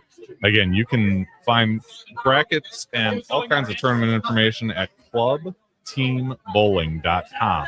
Also, this is the bracket from the Collegiate Club Championships Facebook page.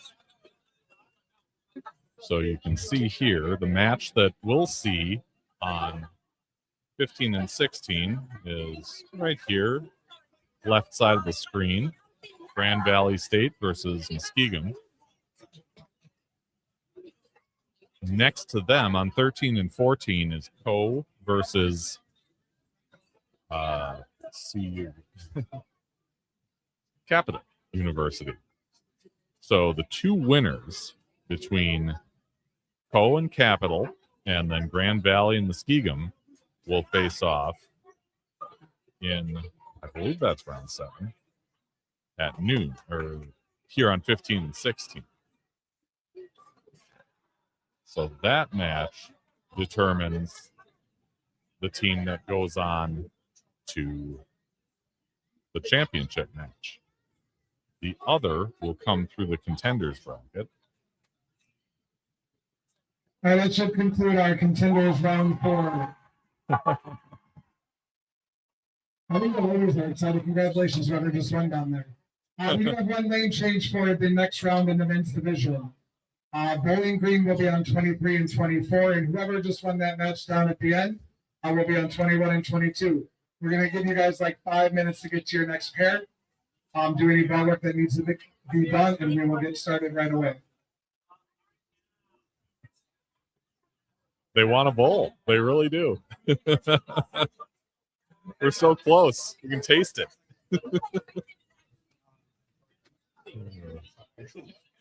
So another 5 minutes to get the teams to their pairs for the next matches.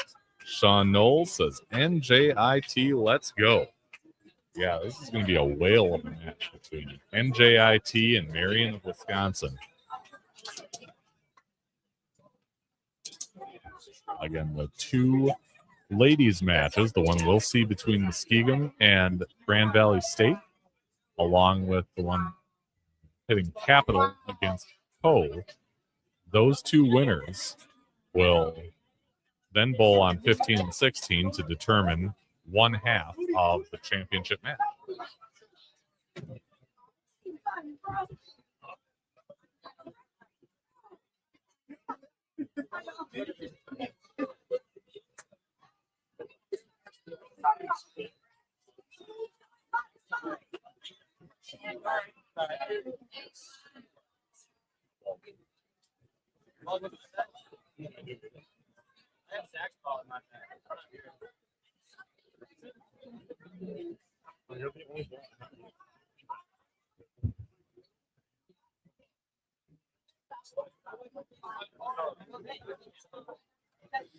And Tracy says Penn State, nothing is uploading. Let me see if I can find out who won that.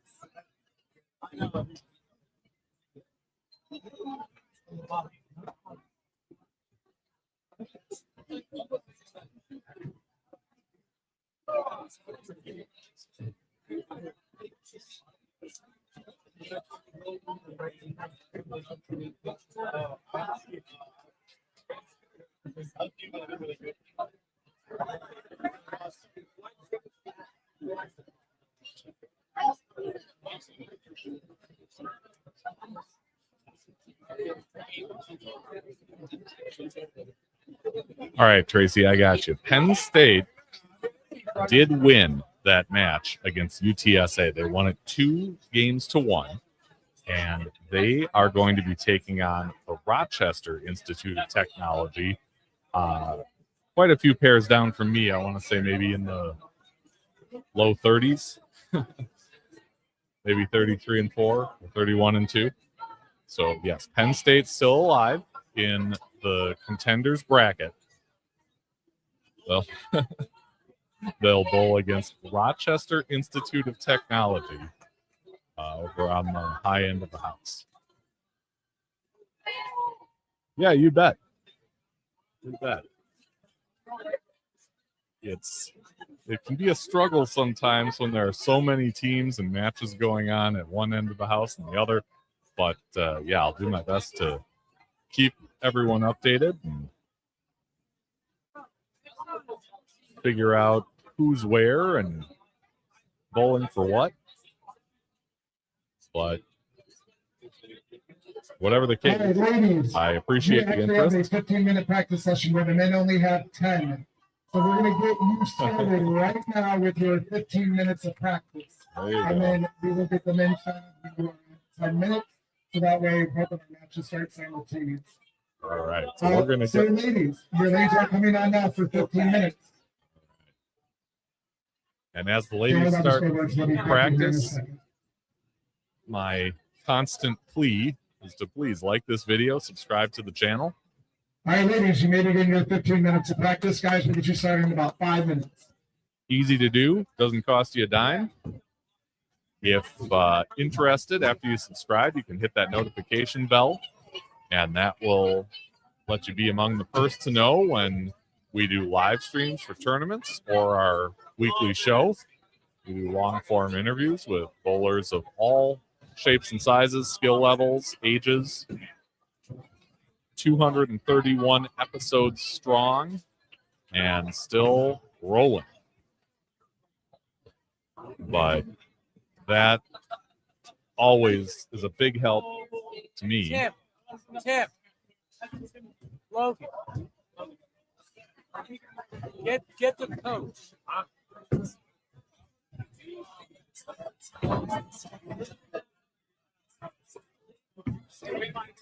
Always a big help. And my thanks to those of you who have liked and subscribed over the course of this weekend. Really appreciate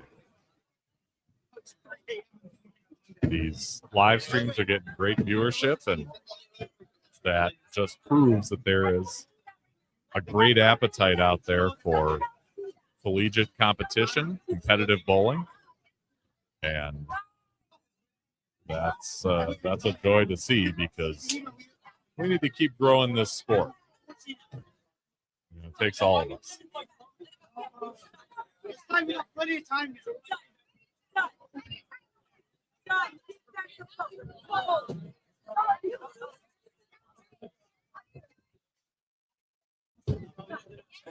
All right, first we're going to announce our seeding. Who has lane choice? Women in the winners bracket, Color and Muskegon, they'll have lane choice. In the women's contenders bracket, Ohio State, Alma, Rockford, and San Jose State will have lane choice. Once again, in the women, it is Color, Muskegon, Ohio State, Alma, Rockford, and San Jose State. In our men's matches, having lane choice will be Marian University, San Jose State, RIT, Whitewater, Muskegon, and Rockford. Those 6 teams in the men's division have lane choice. So you will see. Once again, it's Marian, San Jose, RIT, Whitewater, Muskegon, and Rockford. So you'll see these 2 winners bracket matches. The Muskegon women and the Marian men are the ones that will choose where they will start on these 2 pairs, 15-16 and 17-18. And again, that can make a difference because these are best of 5 matches. You ideally finish on your best lane. And the typical outcome is that the matches go 3, 4, or 5 games. But if there's a tie in there, then and it goes 6, then all of a sudden it's on the opposite lane from the one that the higher seed picked at the outset. And we saw that happen early on yesterday.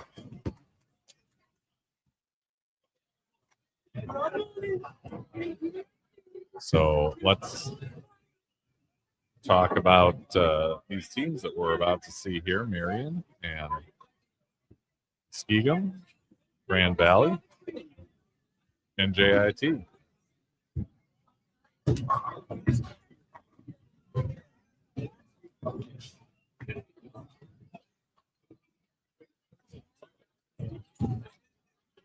Muskegon from New Concord, Ohio, coming into this as the 2nd ranked club team in the country. So they've had a nice season of great bowling and come in here with a lot of momentum. Doug Smith at the helm, 14 years at Muskegon. He's a silver certified USBC coach.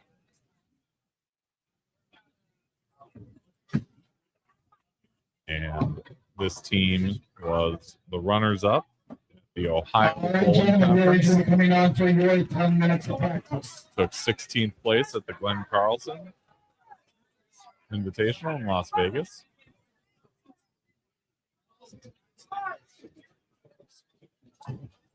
And they are certainly ready to get All right, going. gents, you are good to go to practice.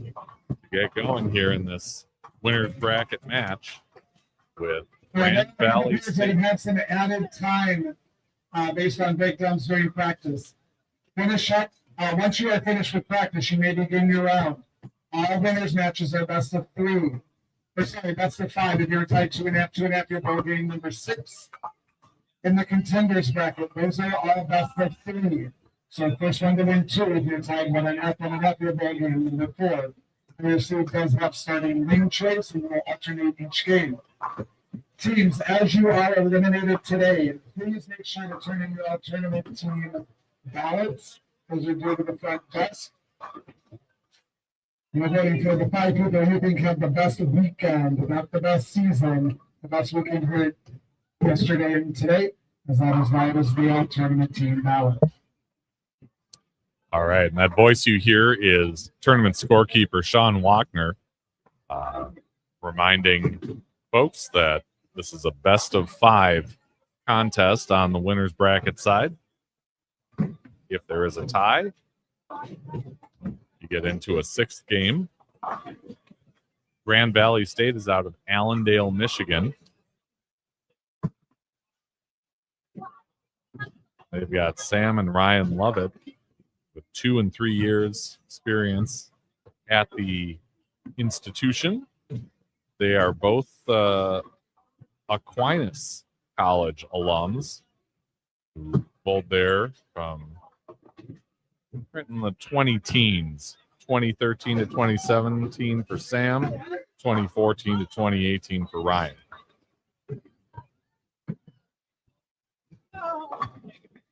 And they are rolling with 5 players. So although you might see lineup changes there, you won't see substitutions because they're rolling with 5 on their roster. I think we did see them once yesterday in pool play.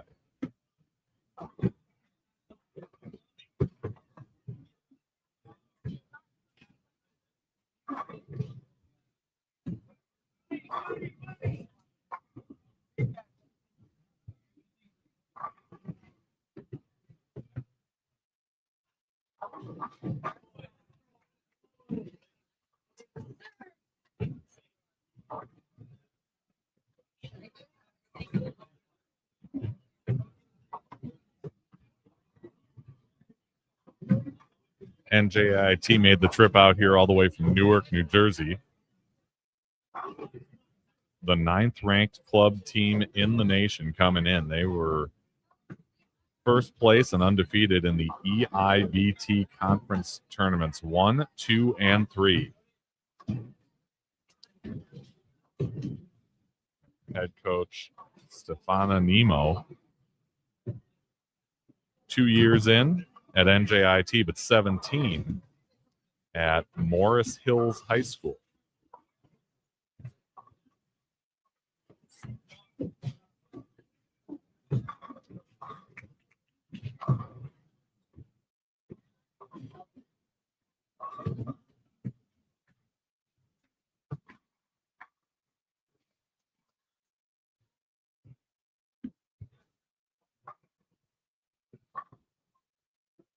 And you can bet that they are ready to play, and they'll need it all. They'll need to make great shots and get some breaks and all that good stuff to compete with Marion, who, if you're just joining us, just sent Whitewater into the contenders bracket.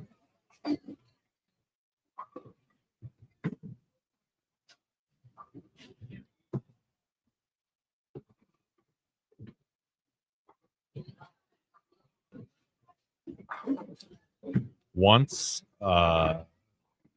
another, I think it's this match and the next match is done, they will take a break to re-oil. And that's the pattern that we're looking at today. A little bit different on the men's side than the women's side. More volume on the women's side, more length on the men's side.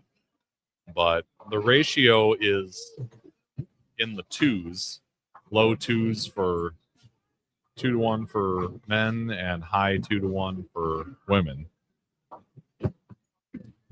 It's not easy, and a lot of these games have come down to filling frames, making spares, and that's how they like it. They want these athletes to earn it. And the teams that remain in the winner's bracket certainly have to this point. And all those teams, whether in the winner's bracket or contender's bracket, chasing down a championship here. Here are the past champions in the history of this event.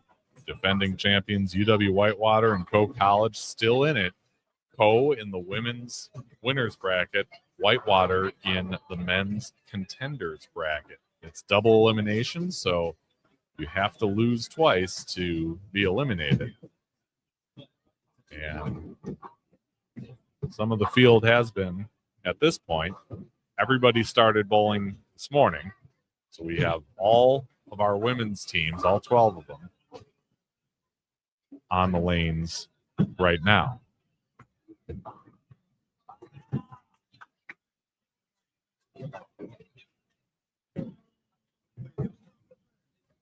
Another few minutes left in practice for the guys. A little north of 5 minutes for the ladies.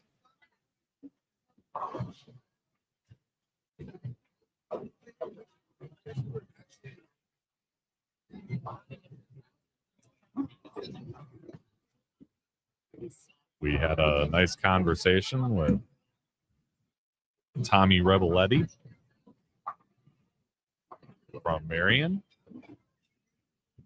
a former one-hander who turned two-hander and really started ripping them up. He's only been a two-hander for a couple of years. You wouldn't know it by looking at him, though.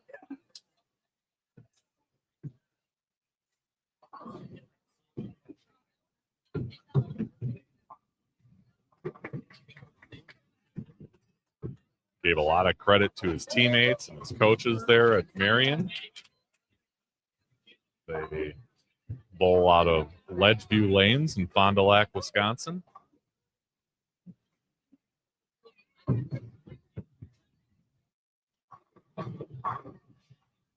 Great house over there that happens to be hosting some of the events at the Wisconsin State Tournament, one of the bigger state tournaments in the country.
Again, a best of 5 Baker match between Marion and NJIT on the men's side, Muskegum and Grand Valley on the ladies' side.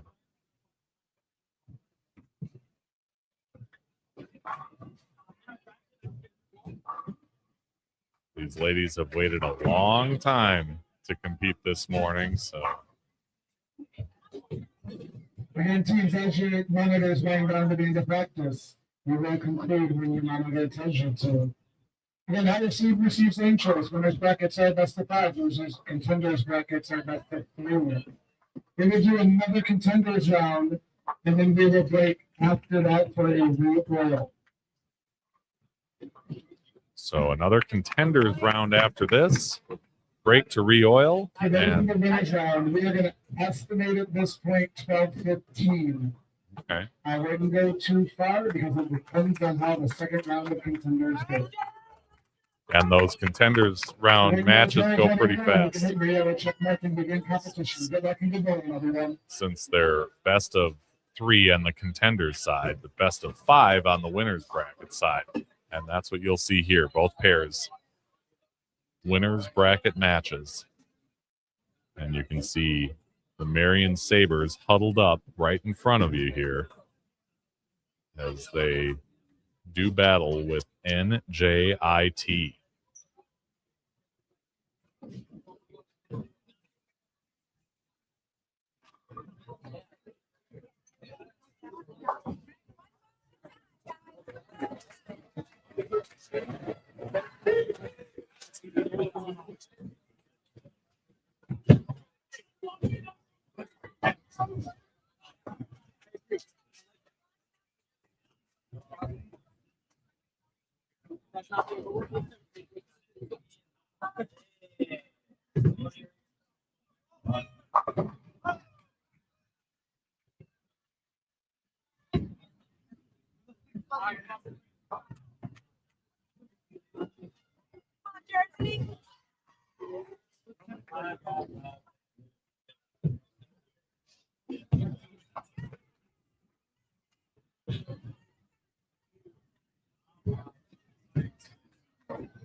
So we were talking about Rebeletti before. He is going to start things off in this match as Marion has elected to take lane 17 with left lane, which means if this thing goes either 3 or 5, they will finish on that one.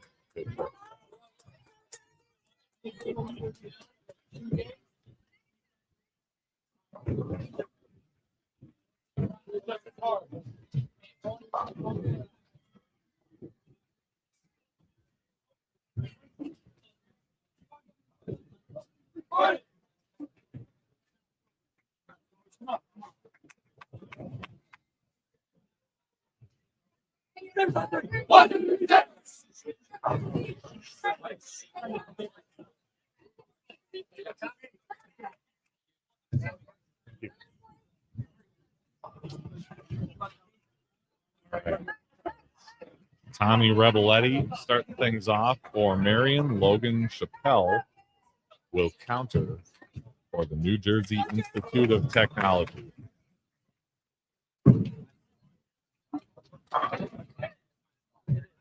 Over on our left, it's Grand Valley on 15, which means Muskegon has elected to start on the right lane, lane 16. See some of the ladies in the huddle on the lower left side of your screen. Grand Valley will start with Reagan Lepresti.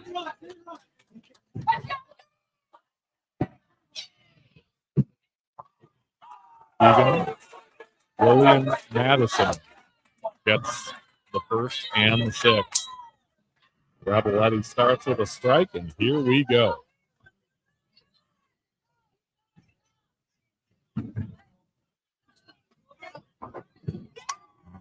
All matches. So all even at a strike apiece after one frame here with Marion and NJIT. Not to be outdone, Lillian Madison starts out with a strike for Muskegon.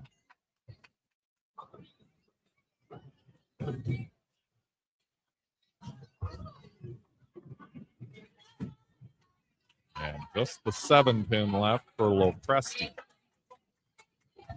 While over on the men's side, Marcus Borgen goes up high, leaves a 3-6-10.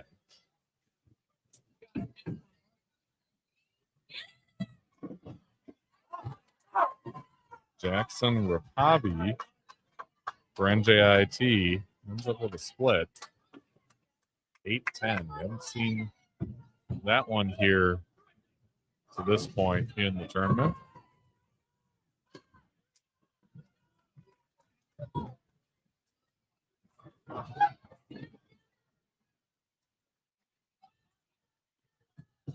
Yeah, Borgen gets just one. Wow. It's always tough to take that plastic ball, hit that 3-pin right on the nose, and not be rewarded for it, but that's exactly what happened there. Rapavi gets one of the two. So we are not, we've got NJIT with a 2-pin lead after a couple frames here. Bridget Cake for Muskegon gets the strike there. And it gives them a lead of a couple sticks through 3 frames.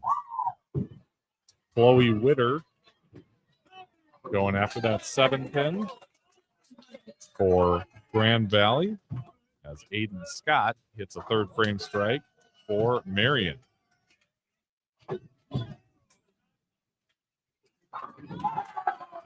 Spare for Witter for Grand Valley. That one goes up high for Taylor Clark.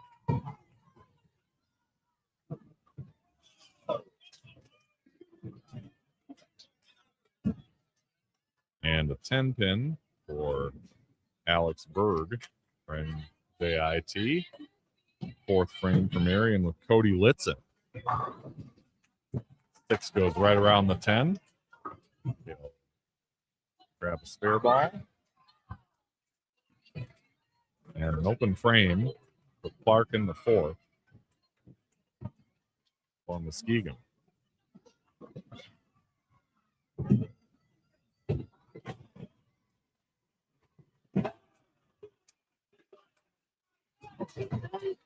Open frame for NJIT, but Litzen covers his 10 pin. So pretty tight game here between the men.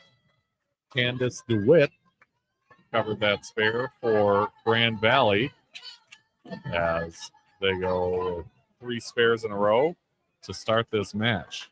Elizabeth Springson, the anchor for Muskegon, leads a 2-8.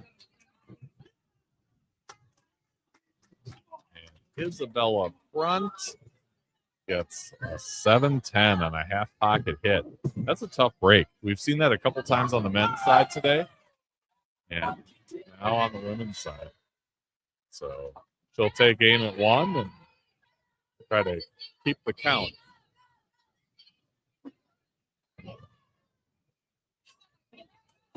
And she does get the 10 pin out of there. So 64-4. Muskegon with a lead of a few pins here as they step up in the 6th with Lillian Madison. Up high, but gets the 4-7 to fall out late.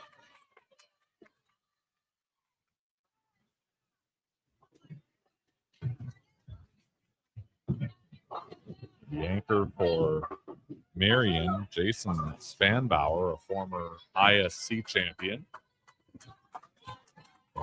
No problem picking up the 2 pin.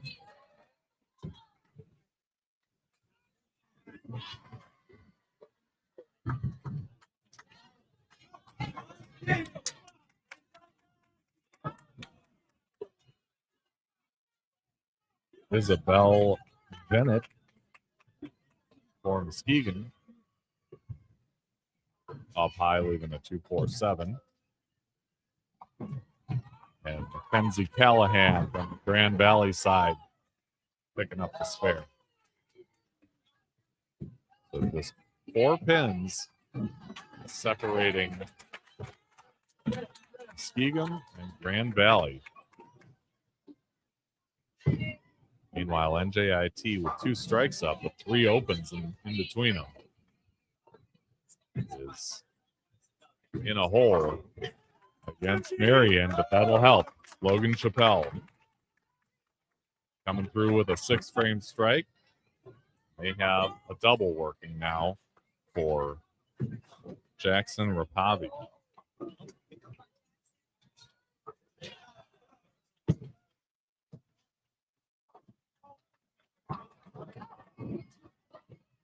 Nice shot there for Kate. It's just the 10 pin. Ravaletti with a spare. And very important to keep filling those frames because teams that do have the advantage every time. But there's Rapavi hitting the 3rd strike in a row for NJIT. They feel some momentum swinging their way now.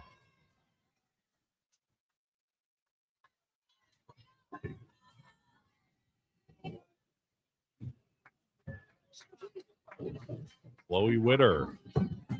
Oh, gets the messenger to take out the 10. Great break and great timing for it.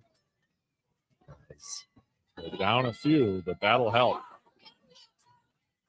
And a 10 pin for Clark.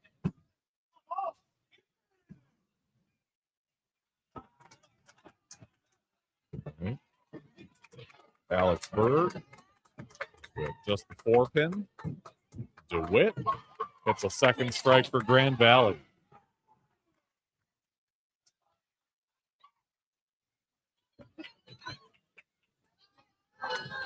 Spare for Clark.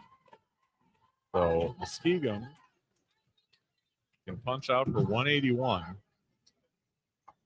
But Grand Valley's got the hammer right now with the double in the 7th and 8th. Here's the 9th frame with Isabel Brunt.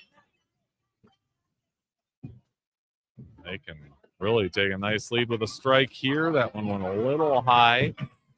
They'll take aim at a 4-7. So they can get to 199 with a spare and 3 in the 10th.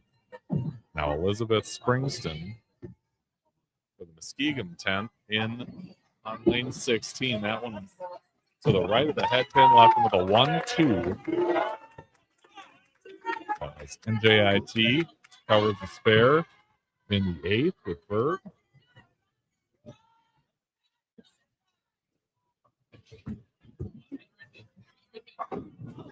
Great shot there in the 8th frame for Aiden Scott. Trying to pump up his Marion team, get back in this match. NJIT with a small lead. It's getting late. Princeton with a spare. And they'll max out at 169. Grand Valley just needs count to go up 1-0.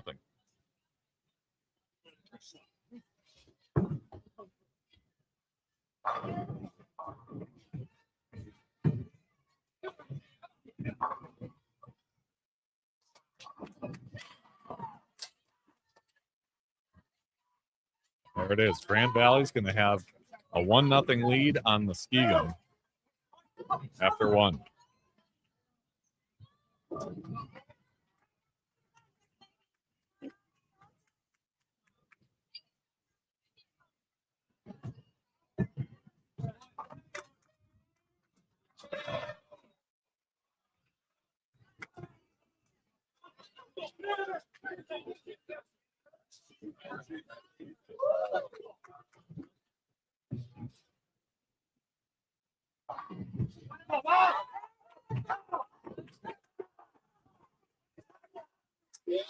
All right, coming off an open in the 9th, there's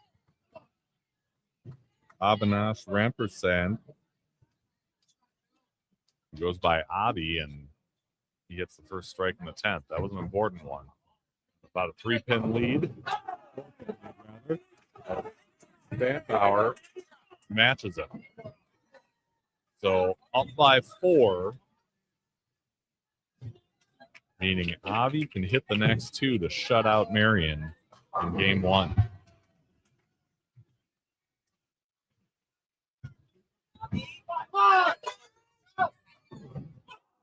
Oh, gets a nice break. That ball went up high, but the 4 and 10 dropped in unison. Now he just needs count to lock it up.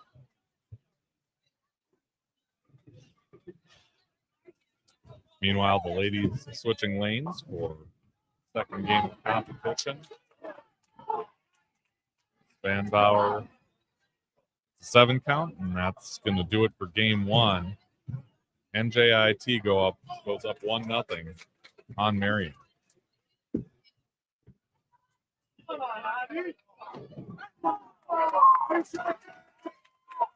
And a third strike for good measure, 182.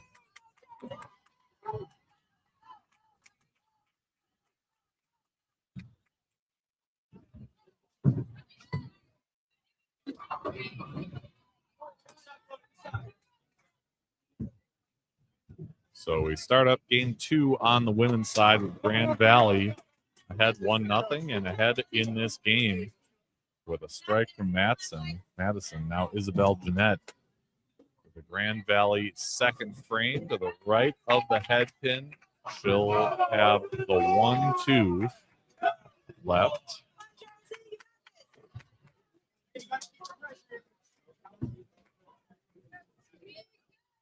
Or no, that's Jeanette from the Muskegon side. Chloe Witter was who we saw for Grand Valley.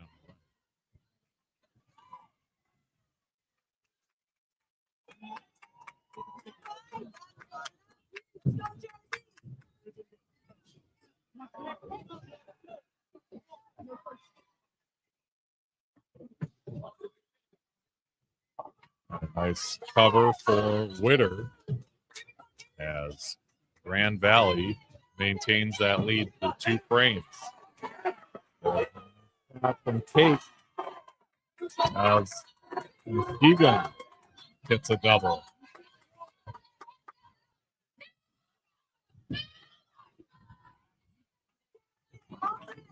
All right, so Isabella wants to know, when does Capital go on? So that depends on what happens in the match between Capital and Poe.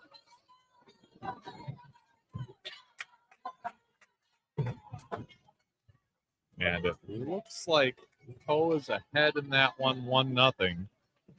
If Capital defeats Poe, then they move to 15 and 16 and get the winner of this match between Grand Valley and Muskegon. If they do not, they go into the contenders bracket, and I'm not sure offhand when or where we see them.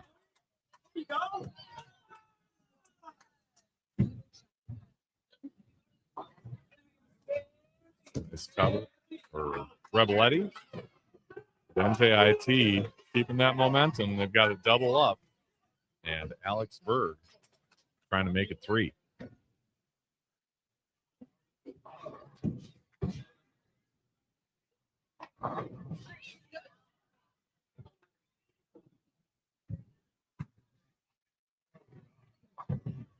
And that one healed left right away. Left with the 1-3-6-10. As we get Marcus Borgen stepping up for Marion. And apparently we've got some lane trouble on 15.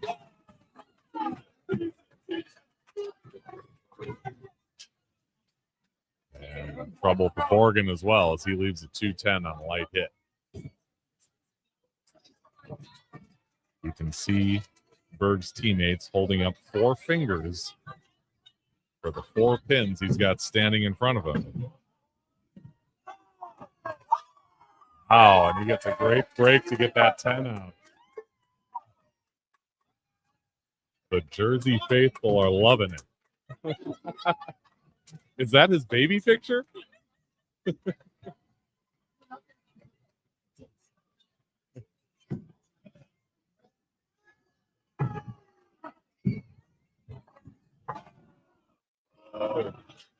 Hold that up so we can see that. That's what we were looking at right there.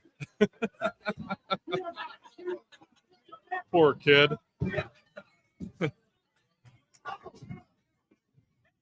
Oh, tap on the 10. Win the 4th for Knowles.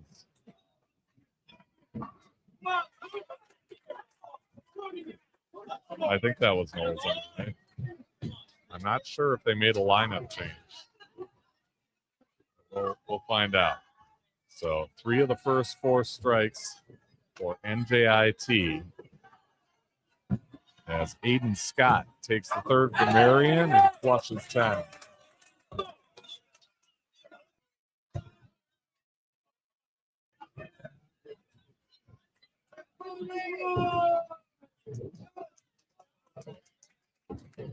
Rampersad with the NJIT. He takes 10 down. We have got the momentum right now. And it shows on the scoreboard.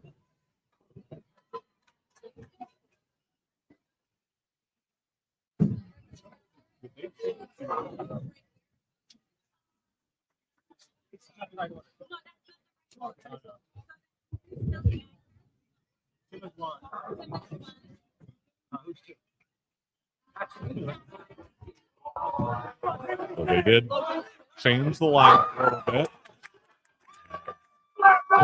3 in a row now.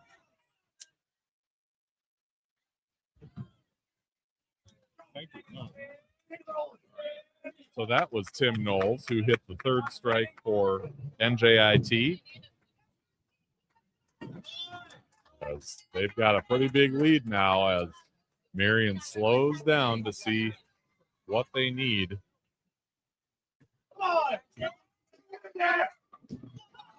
That was a great shot for Rapavi, but left just the 9-pin.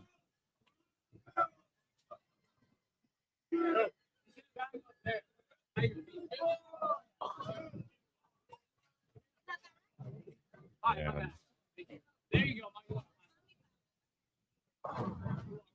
coach getting in there, parents to get in the spare ball.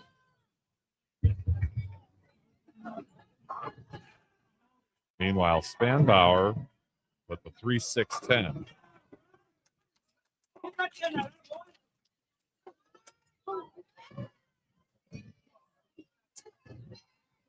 Now we're holding up one finger in hopes of getting that spare, and he does. NJIT on fire on our live stream pair right now. Take a big lead into the 8th frame. Spanbauer covers the spare. They've got 64 through 4 with a spare up in the 5th. Alex Berg trying to continue the string of marks. A great break. He went Brooklyn and just took down the 6th pin.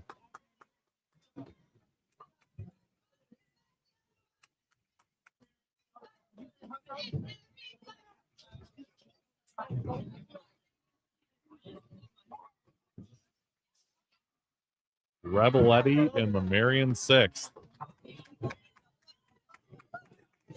Just the 7. Wiggled, but it didn't fall.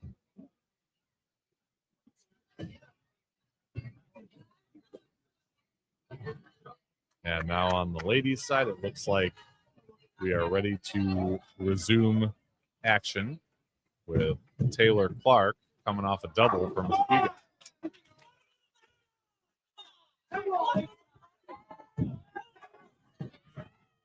Strike over there, as well as right in front of us with Logan Chappelle, who got moved into the 4th spot.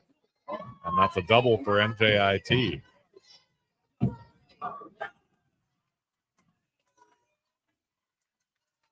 Cover for Rebeletti, but they are down by about 40. A 9-pin for Springston on a great shot. So the string stops at 3. If he does that 9-pin, another strike. First one in the 10th for Rampersad.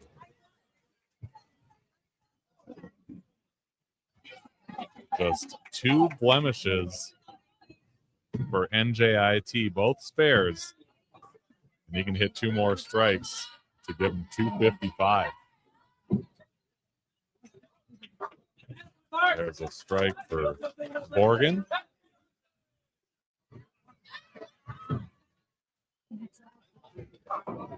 I don't know if it really is his birthday. Might be. Mrs. DeWitt says, let's go GV, stay locked in, anchor up. And there's a spare for Mackenzie Callahan. As if to respond to Mrs. DeWitt. Skiing on the side, it's Madison hitting another strike. And Rampersad now has the first 2 in the NJIT 10. Aiden Scott hits a double for Marion, but they're going to be blown out in the second game. That's going to put NJIT up 2-0.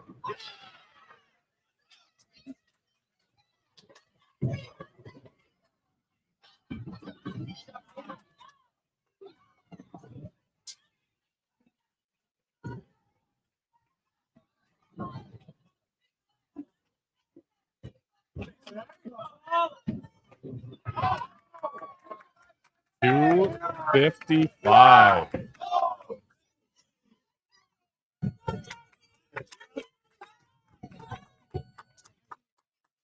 NJIT flexing its muscle. This winners bracket match now up 2-0 against Marion.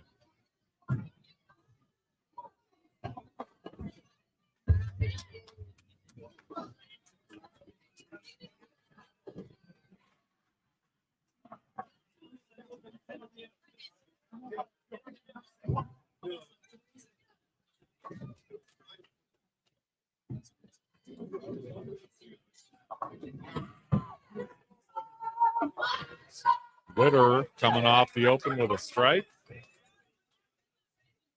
This is getting to be a pretty tight one between these two teams.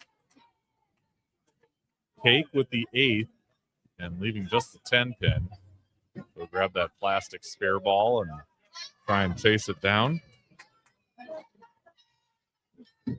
Cadence DeWitt trying to turn the strike into a double. That one goes a little high. And unfortunately, she's going to pay the price, 4-7-10. It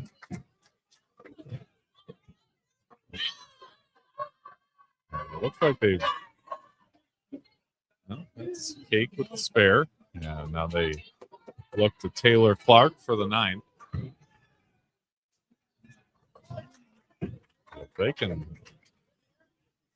build the frame here, it's going to make it awfully tough on Grand Valley, unless, oh, very close. We had the right look there, but cut that pin a little too thin. And they're on board with the NJIT faithful, Nix and Salento. Let's go, Jackson. Rapavi, baby. Yeah. He was huge in that game. 4 strikes for the NJIT anchor.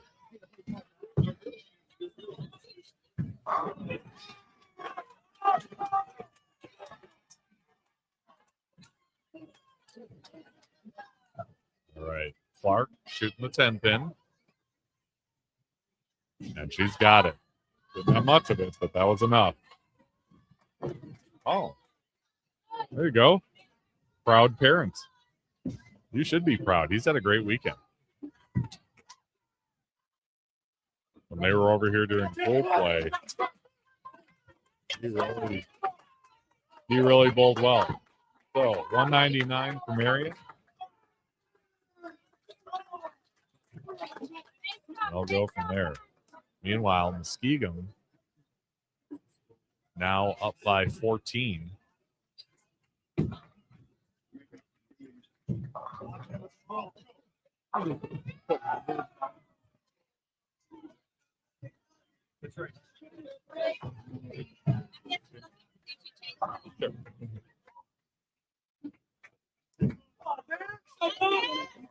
Gotcha. Thank you. All right. So Marion swapping Marcus Borgen out, Tyler Mead in, and there's a strike for Springston of Muskegon, and that's going to give them game 2. So they'll be tied at a game apiece.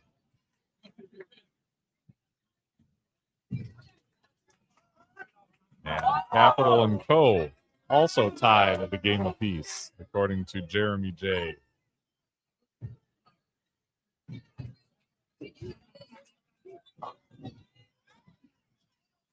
So a good place to stick that for Springston.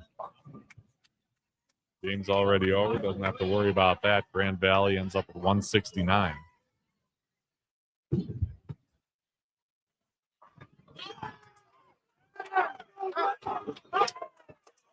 So the strike for NJIT with Rapavi.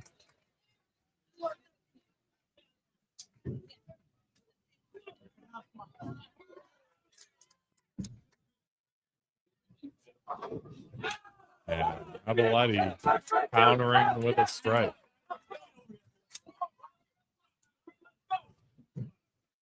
Trying to fire up his team and get back in this. They are down 2-0 on a flurry of NJIT strikes. Skegum subbing in for the fill ball, and they end up with 191. As they get this thing tied up at a game apiece.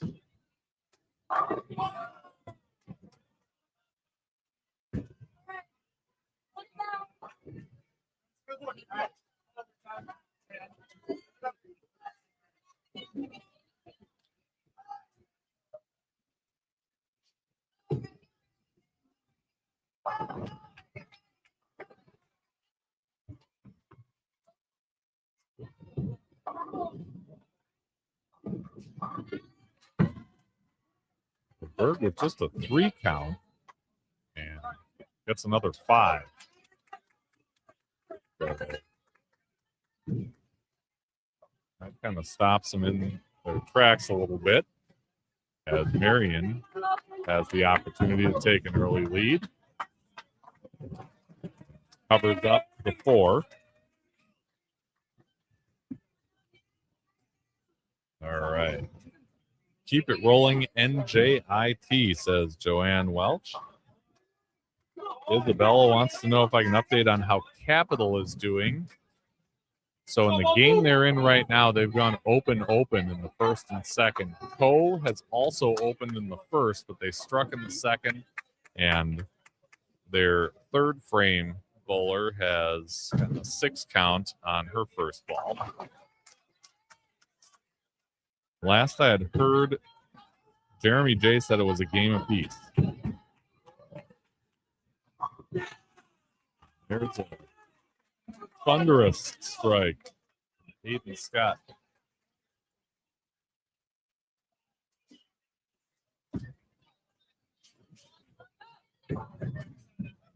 Capel on the 2-pin. Oh, and he flagged it.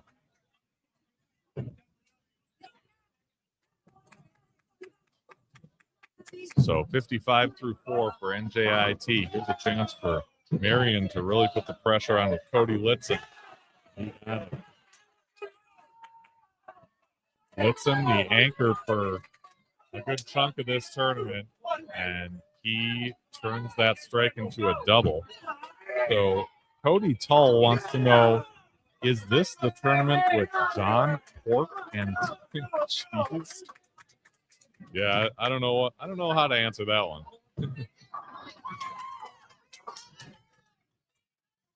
All right. Candace DeWitt over on the Grand Valley side, hitting a double for them as they take a lead over Muskegon. They've gone open so far. Spanbauer in the Marion 5th. A little bit light, but avoids trouble, just the 2-pin.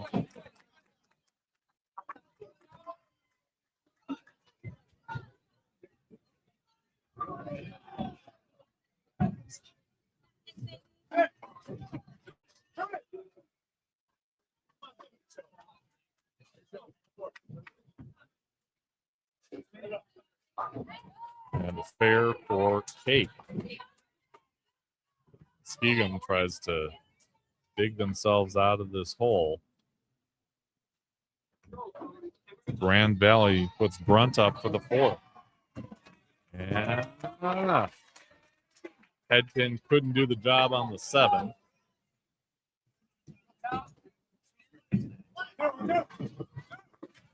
These two are at a game apiece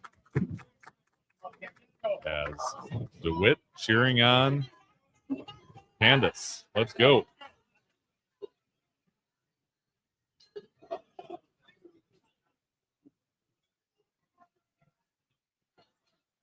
Off to the left, Capital has hit a double. It's Cole having some problems with back-to-back opens. And that one went in the channel for Rebeletti.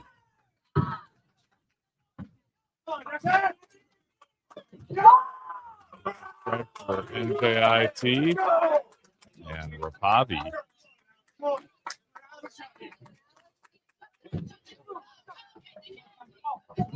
Coming off a spare that really hurts for Marion, especially since they've got a lead.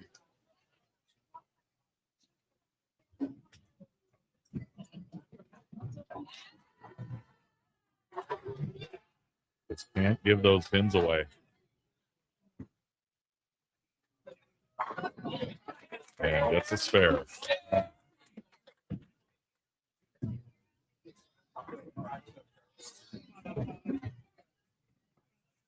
Ladies in the contenders round, if you want to make your way to your next spare, we will be started here in just a couple of minutes with practice. Third for the NJIT A leaves just the 10 pin.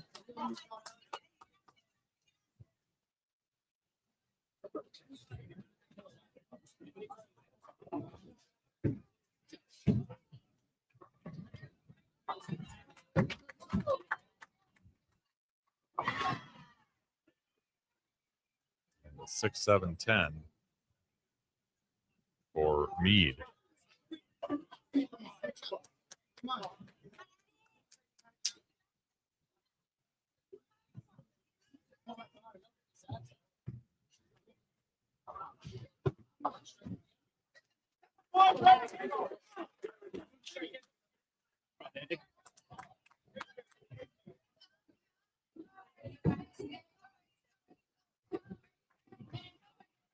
And it looks like NJIT is subbing in a player in the 8th frame here, as Meade gets 1.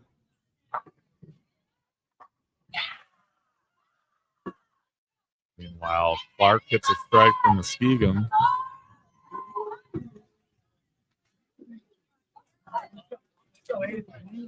And an 8 count for Lopresti, Grand Valley. All right, no good on the 10 pin for NJIT. 123 through 8, and Marion's got the lead now, about a frame ahead.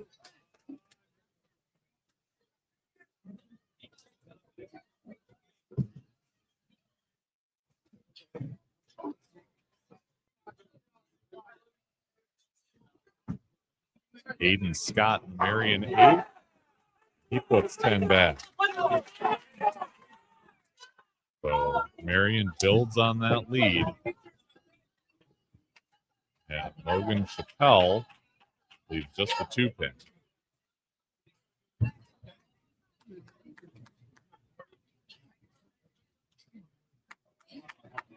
Grand Valley will turn to Chloe Witter for their 7th frame. Try and build on this lead that they've got on Muskegon. But she put it in the ditch again on a spare and giving away lots of pins that way. Both place of both the men's match and the women's match. Family Fun RV wants to know, what is the website to see what places they're in? It is clubteambowling.com. Clubteambowling.com. Get you all that information. And keep up with the bracket, current standings, history of this event, and all kinds of other good stuff. Now, Rampart side strikes again. He has been automatic in this match.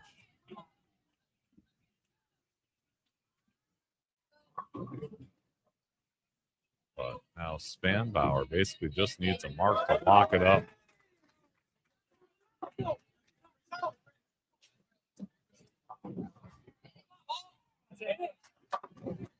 May not even need that.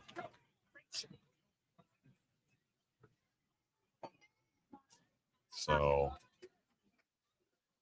Rampersad can hit the next 2 for 173. That would force Spanbauer to make this spare. Oh, great shot. left an eighth, and that's about all that's going to stop him right about now. As Marion's going to survive to see a game 4.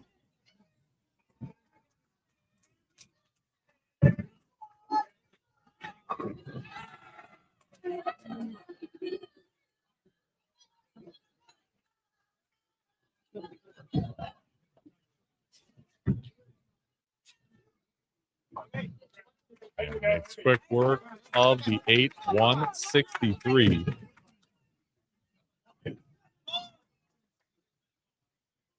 And Marion with count is going to be in the 180s.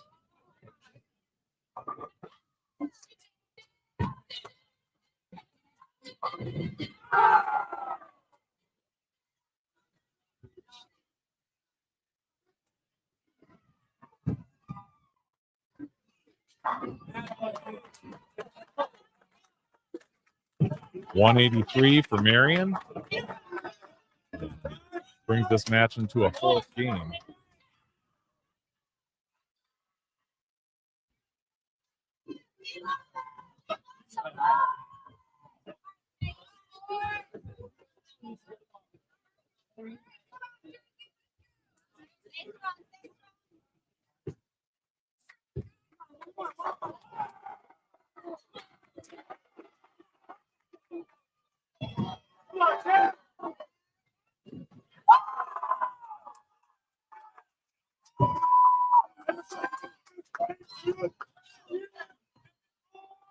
So a couple of changes on the Marion side. Alex going in for Tyler. Alex Dong in the 2nd and 7th. They'll move Cody Lipton to the 3rd and 8th. And Aiden Scott to the 4th and 9th. And the cheering you hear is from Muskegum. They have rattled off a double here in the 8th and 9th. Elizabeth Springston will get the 10th and likely lock this thing up. There's a quick double for NJIT. That was Alex Bird.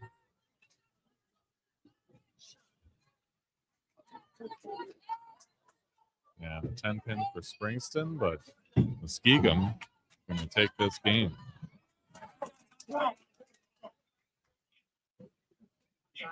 And they'll go up 2-1 on Grand Valley.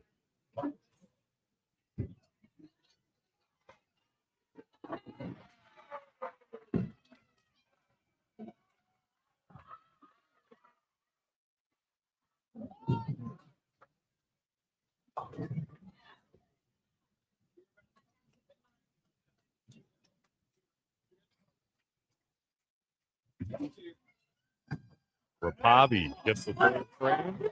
And same as the first 2, it's the front 3 now. Grand JIT.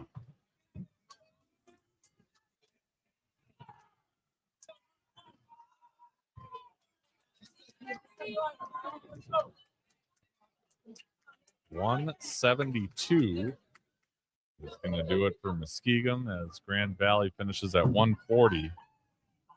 And the Muskies go up 2-1. There's another strike from Patel.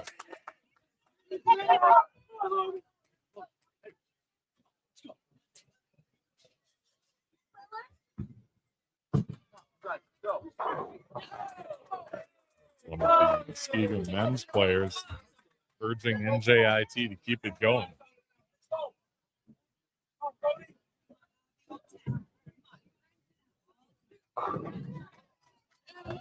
Ampersand, who's been so dependable today. He hits the 5th one. That's why he's the anchor. All right, so yeah, Jeremy J says Jolene Powers for Capital. Rookie of the Year just struck out for Capital to put pressure on Co in Game 3. Yeah, that punch out gives him 167. Co has got 77 in the 7th and left a washout in the 8th. We've got the front six for Capital, or for NJIT. You've got Capital on the brain now, but NJIT and Tim Knowles hitting that sixth strike.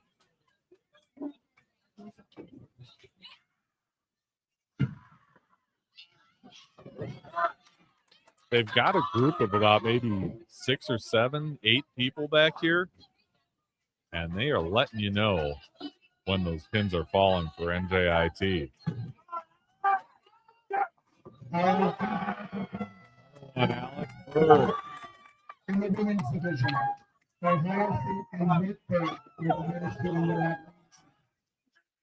the men's division. That means everybody's going to see his baby They picture. do, and they'll have the impact. As soon as you see the timer on your overheads, you may begin practice. You'll receive 5 minutes on each lap. Once you finish, please start round number 6. Please make sure to be careful of the contest. And as well as you're missing several from the last rounds. Quick double from Muskegum. Gives them an early lead in game 4. As Witter takes care of the spare. Here's Rapavi going for front 8. Oh, that one a little high. Left him with a split, but a great run. Great start by NJIT. And that's really going to force Marion to start striking right now.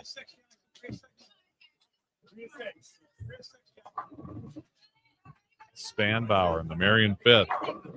And he takes 10 down. It's a double for them.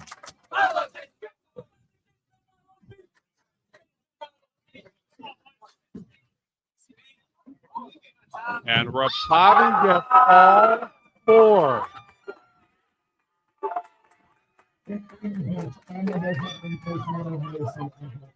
Wow. Great shot at it. The 3-pin went in front of the 7, but popped back out of the channel to take it out.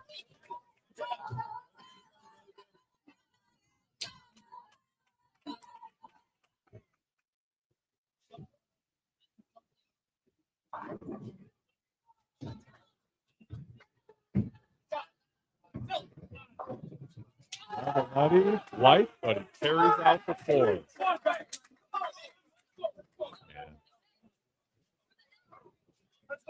They're letting them know they're still here.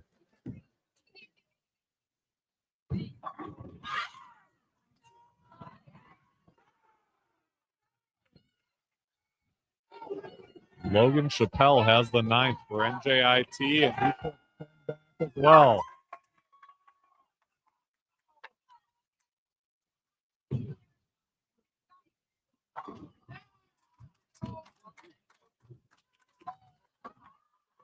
Gong taking the 7th for Marion.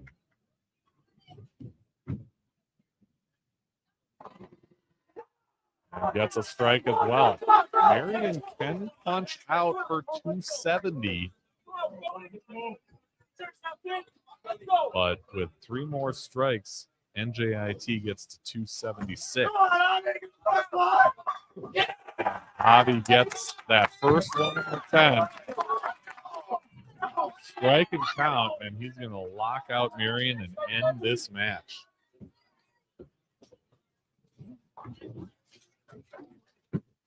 And yeah, Capital does win that game against Co off to our left. 167 to 110.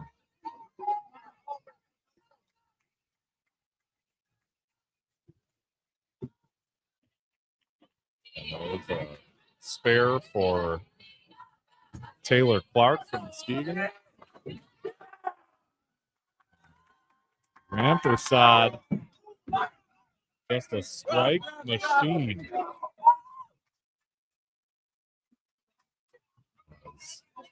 Linson converts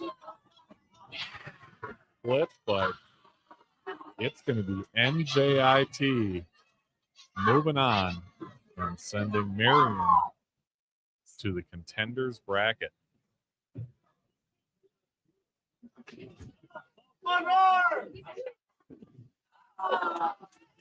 And he didn't get the last one to carry, but 275.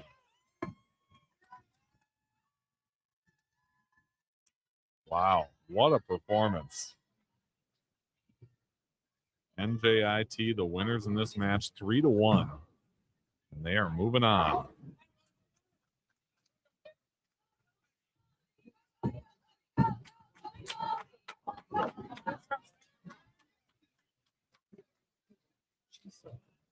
Fueled by a 7-strike flurry. And the front part of this fourth game, NJIT just would not be denied.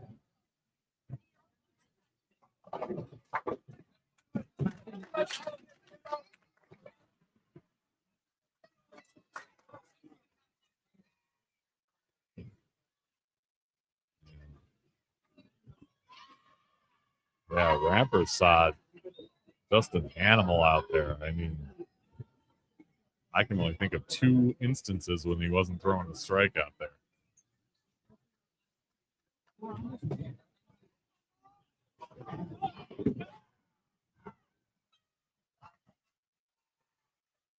You can count on someone like that in 5th and 10th. Life gets a little easier. Spare in the 7th for Jennett. There's Candace DeWitt for Grand Valley. Flushing 10 back, coming off of 3 straight opens. They need that. Bridget Cake for Muskegon in their 8th frame, up high and cannot get that 7 to drop, so it's a 6-7-10. And that's going to cut into the lead a little bit.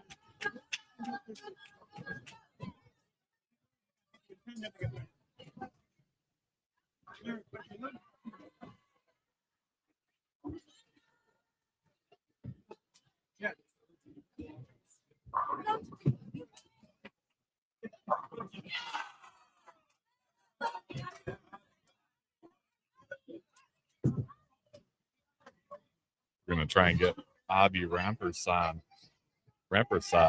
over to have a little conversation.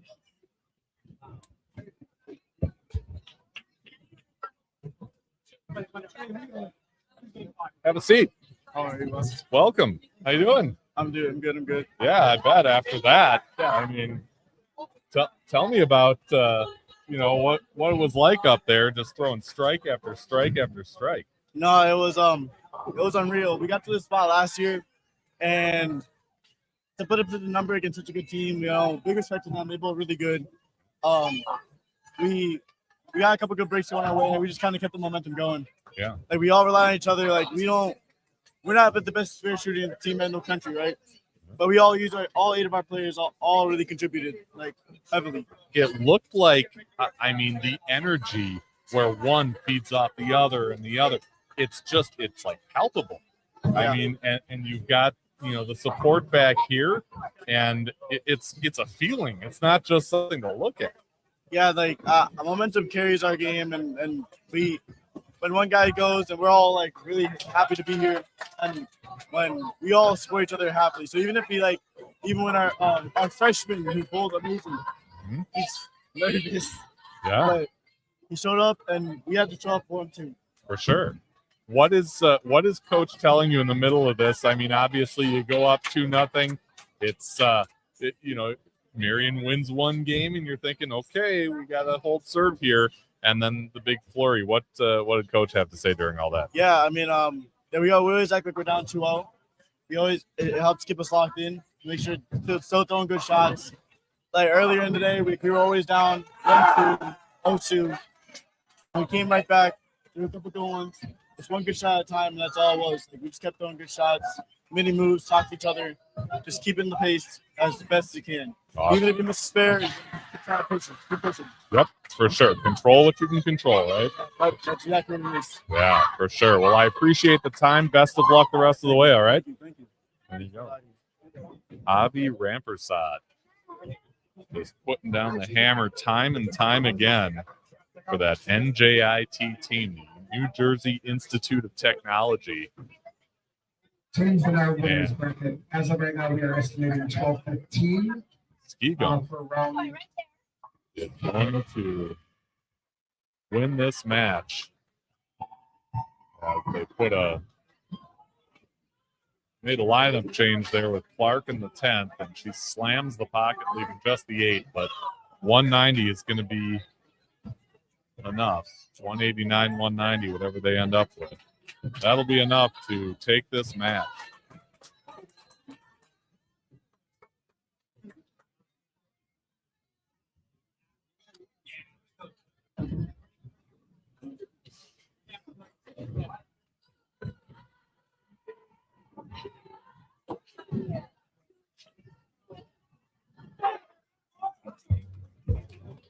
So Muskegon will continue on in the winners bracket. Grand Valley will move on to the. I'm sorry, Muskegon will move on in the winners bracket. Grand Valley off to the contenders bracket. Wow, a couple of great matches here. Handshakes all around. All right, as our contenders matches runs out of time on your practice. Please make sure once you're ready with the yellow check mark, higher seed does have lane choice. Your matches are best of 3, so first to win 2. If you're tied 1.5, you will go game number 4.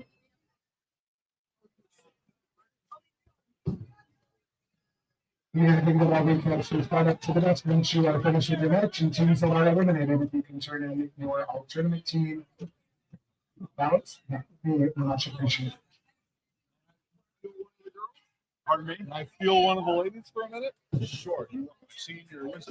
Sure.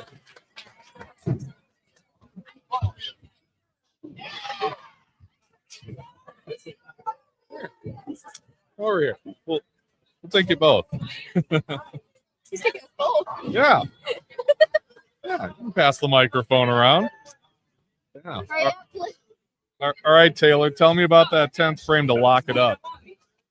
No, he wants both of us, Both of Liz. us, yeah. The first one, I knew that I needed to take my time in order to help build our confidence going into it. And I took the shot, and it was perfect for that one. And, it just felt good, trying to help keep the team up and everything. Yeah. Elizabeth, that was kind of a back and forth affair. You fell behind early, but then, caught the momentum. Yeah. Well, what was it like? Walk me through it. It was fun. It was definitely nerve-wracking, but I have a lot of trust in my team, and I knew that if we just keep bowling one shot at a time, can't get any better. So we started low, but we got there in the end. We threw a really good game as a team. We've been very good team camaraderie all day. Yeah. So honestly, I had no doubt in my team. We just needed to put the pins together. Yeah. Put the pins together. These are becoming matches where you can kind of spare teams to death. What is the mindset when you know that the strikes are coming at a premium, but it's really the spares that are going to decide who wins and who loses? We practice spares all the time. So having the confidence in our spare making ability, we know that we can do it, and that as long as we're filling the frames with the spares, that the strikes will come. It is really a spare game right now. Yeah, I told the girls the whole time, you go out there, you make a good shot, you pick up your mess. If you go out there and you just pick up what you leave, it's gonna come to us. We've let this set, we left so many 10 pins, so many just makeable spares. It had to come to us, and it ended up coming to us eventually. But you just keep making good shots, your strikes will come. For sure. So you had that long wait, and everybody literally cheered when it was time to bowl. Does that kind of change how you view going into a big match like that, or do you just kind of shake it off and go with what you know? Just shake it off and go with what we know. Yeah. I just kept telling the girls, you guys just gotta regroup. You get on that approach, take a deep breath, and go. You know what you're doing. You know what you want to hit. You go up there. It's just you in the lane. Yeah. That's it. All I gotta worry about is yourself on that lane and throw your ball.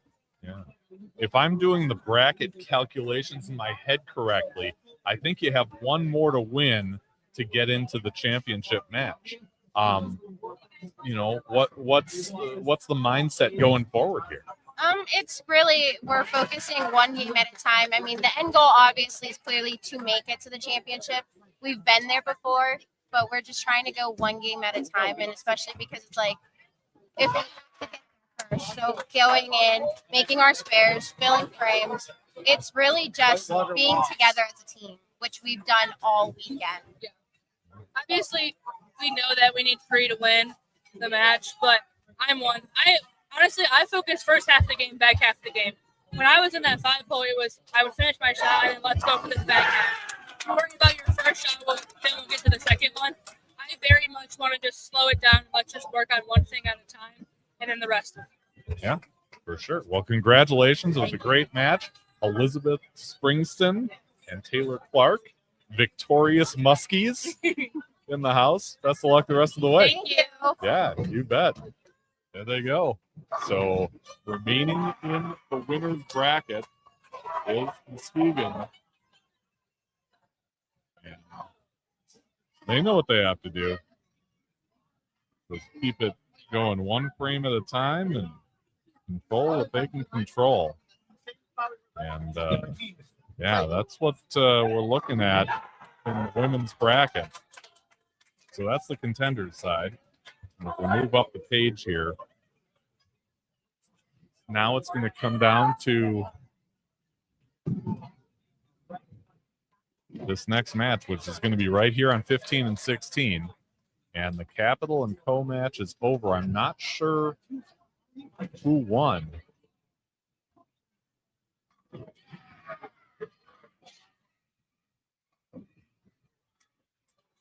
Yeah, that's right.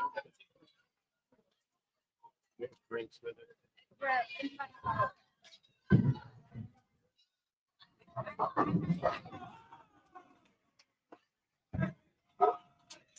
That wasn't a good look. I'm thinking Capital might have taken that one.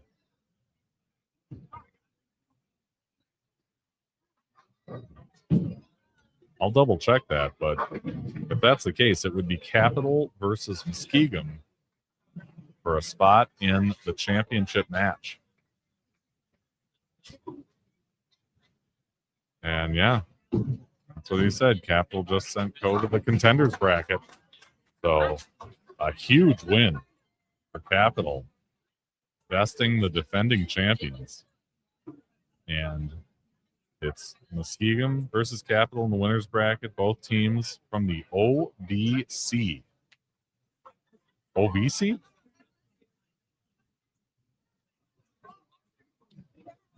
And we'll have that for you momentarily on 15 and 16. They're finishing up some of the other rounds over there on either side of me. I think they're contenders bracket matches. We get caught up and figure out what's coming next.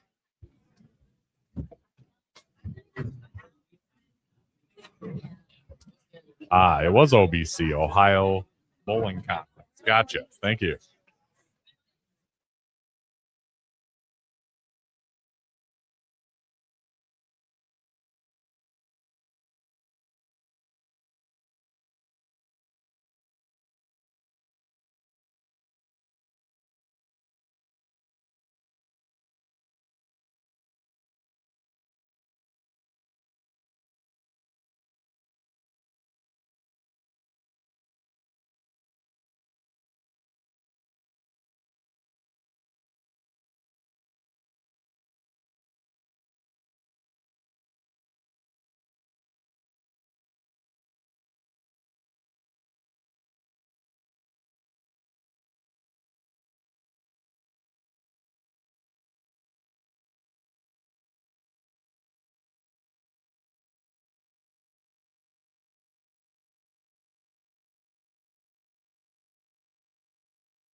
All right, so yeah, they will go to break after these contenders matches on the high and low ends. So after that break, you will see Capital versus Muskegon right here on 15 and 16. And that will determine one of the teams that will be in our championship match. It looks like San Jose is coming over here, and we'll have to see who we're going to get there after the break. They're estimating about 12:15 before we start bowling again. So a little less than an hour.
Over on the ladies' side in the contenders bracket, you've got Ohio State 1-0 over Alma, and Wartburg 1-0 over UTSA.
All right, men's contenders side, you've got Muskegon up 1-0 in their match with Wartburg, and Purdue up 1-0 in their match with RIT. Try and bring up their streams since we were able to do that without a problem before. Why not go to the well again, right?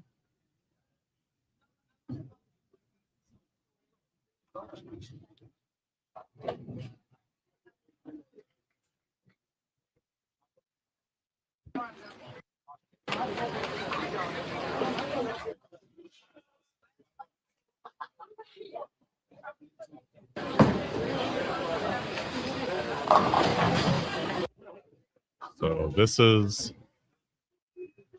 hopefully the Purdue match with RIT. Again, 1-0 Purdue at this point.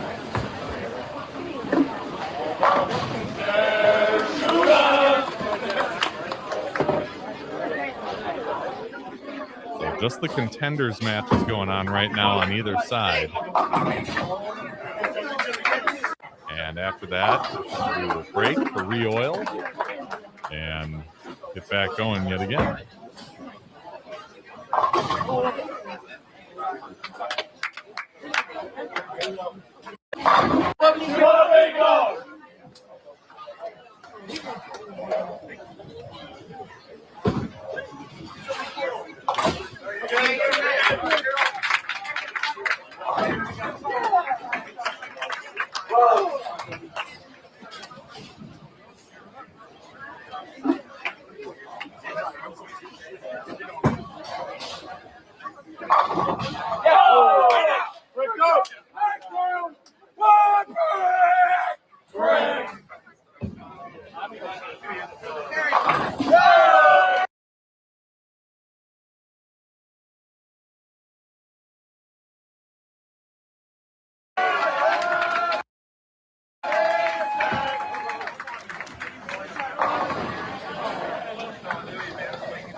Point break. Break.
He tried to leave the thing in front of him.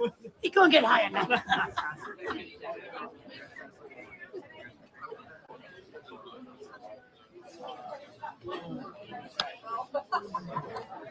All right, folks, we'll be back in about 30 minutes.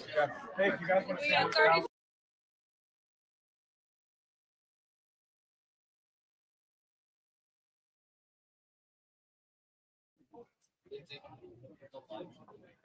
All right, so it looks like competition has concluded in this round, and they are going to re-oil for the final stretch here. We're going to sign off during this break. They estimated about 12:15. It might be a little later than that, but go to the 4th live stream link to catch up with us. Round number 6. It is See you in a bit. 11:45. We're going to take a 30-minute break for re-oil. Thank you for watching Bowling with the Fef. Pound the like button and subscribe button. It's the easiest way to support the channel, and it's free. Bowling with the Fef is brought to you by Chip Magnet. Raise your snack standards. Winkle's in Eau Claire, Wisconsin, the official bowling center of Bowling with the Fef. Jerry's Score More Pro Shop, the Eau Claire area's leader in bowling products and services since 1988, and Visionary Video Hub, video with impact. Email bowlingwiththefef@yahoo.com with questions or to appear on the show. You can also reach out on your favorite social media platform.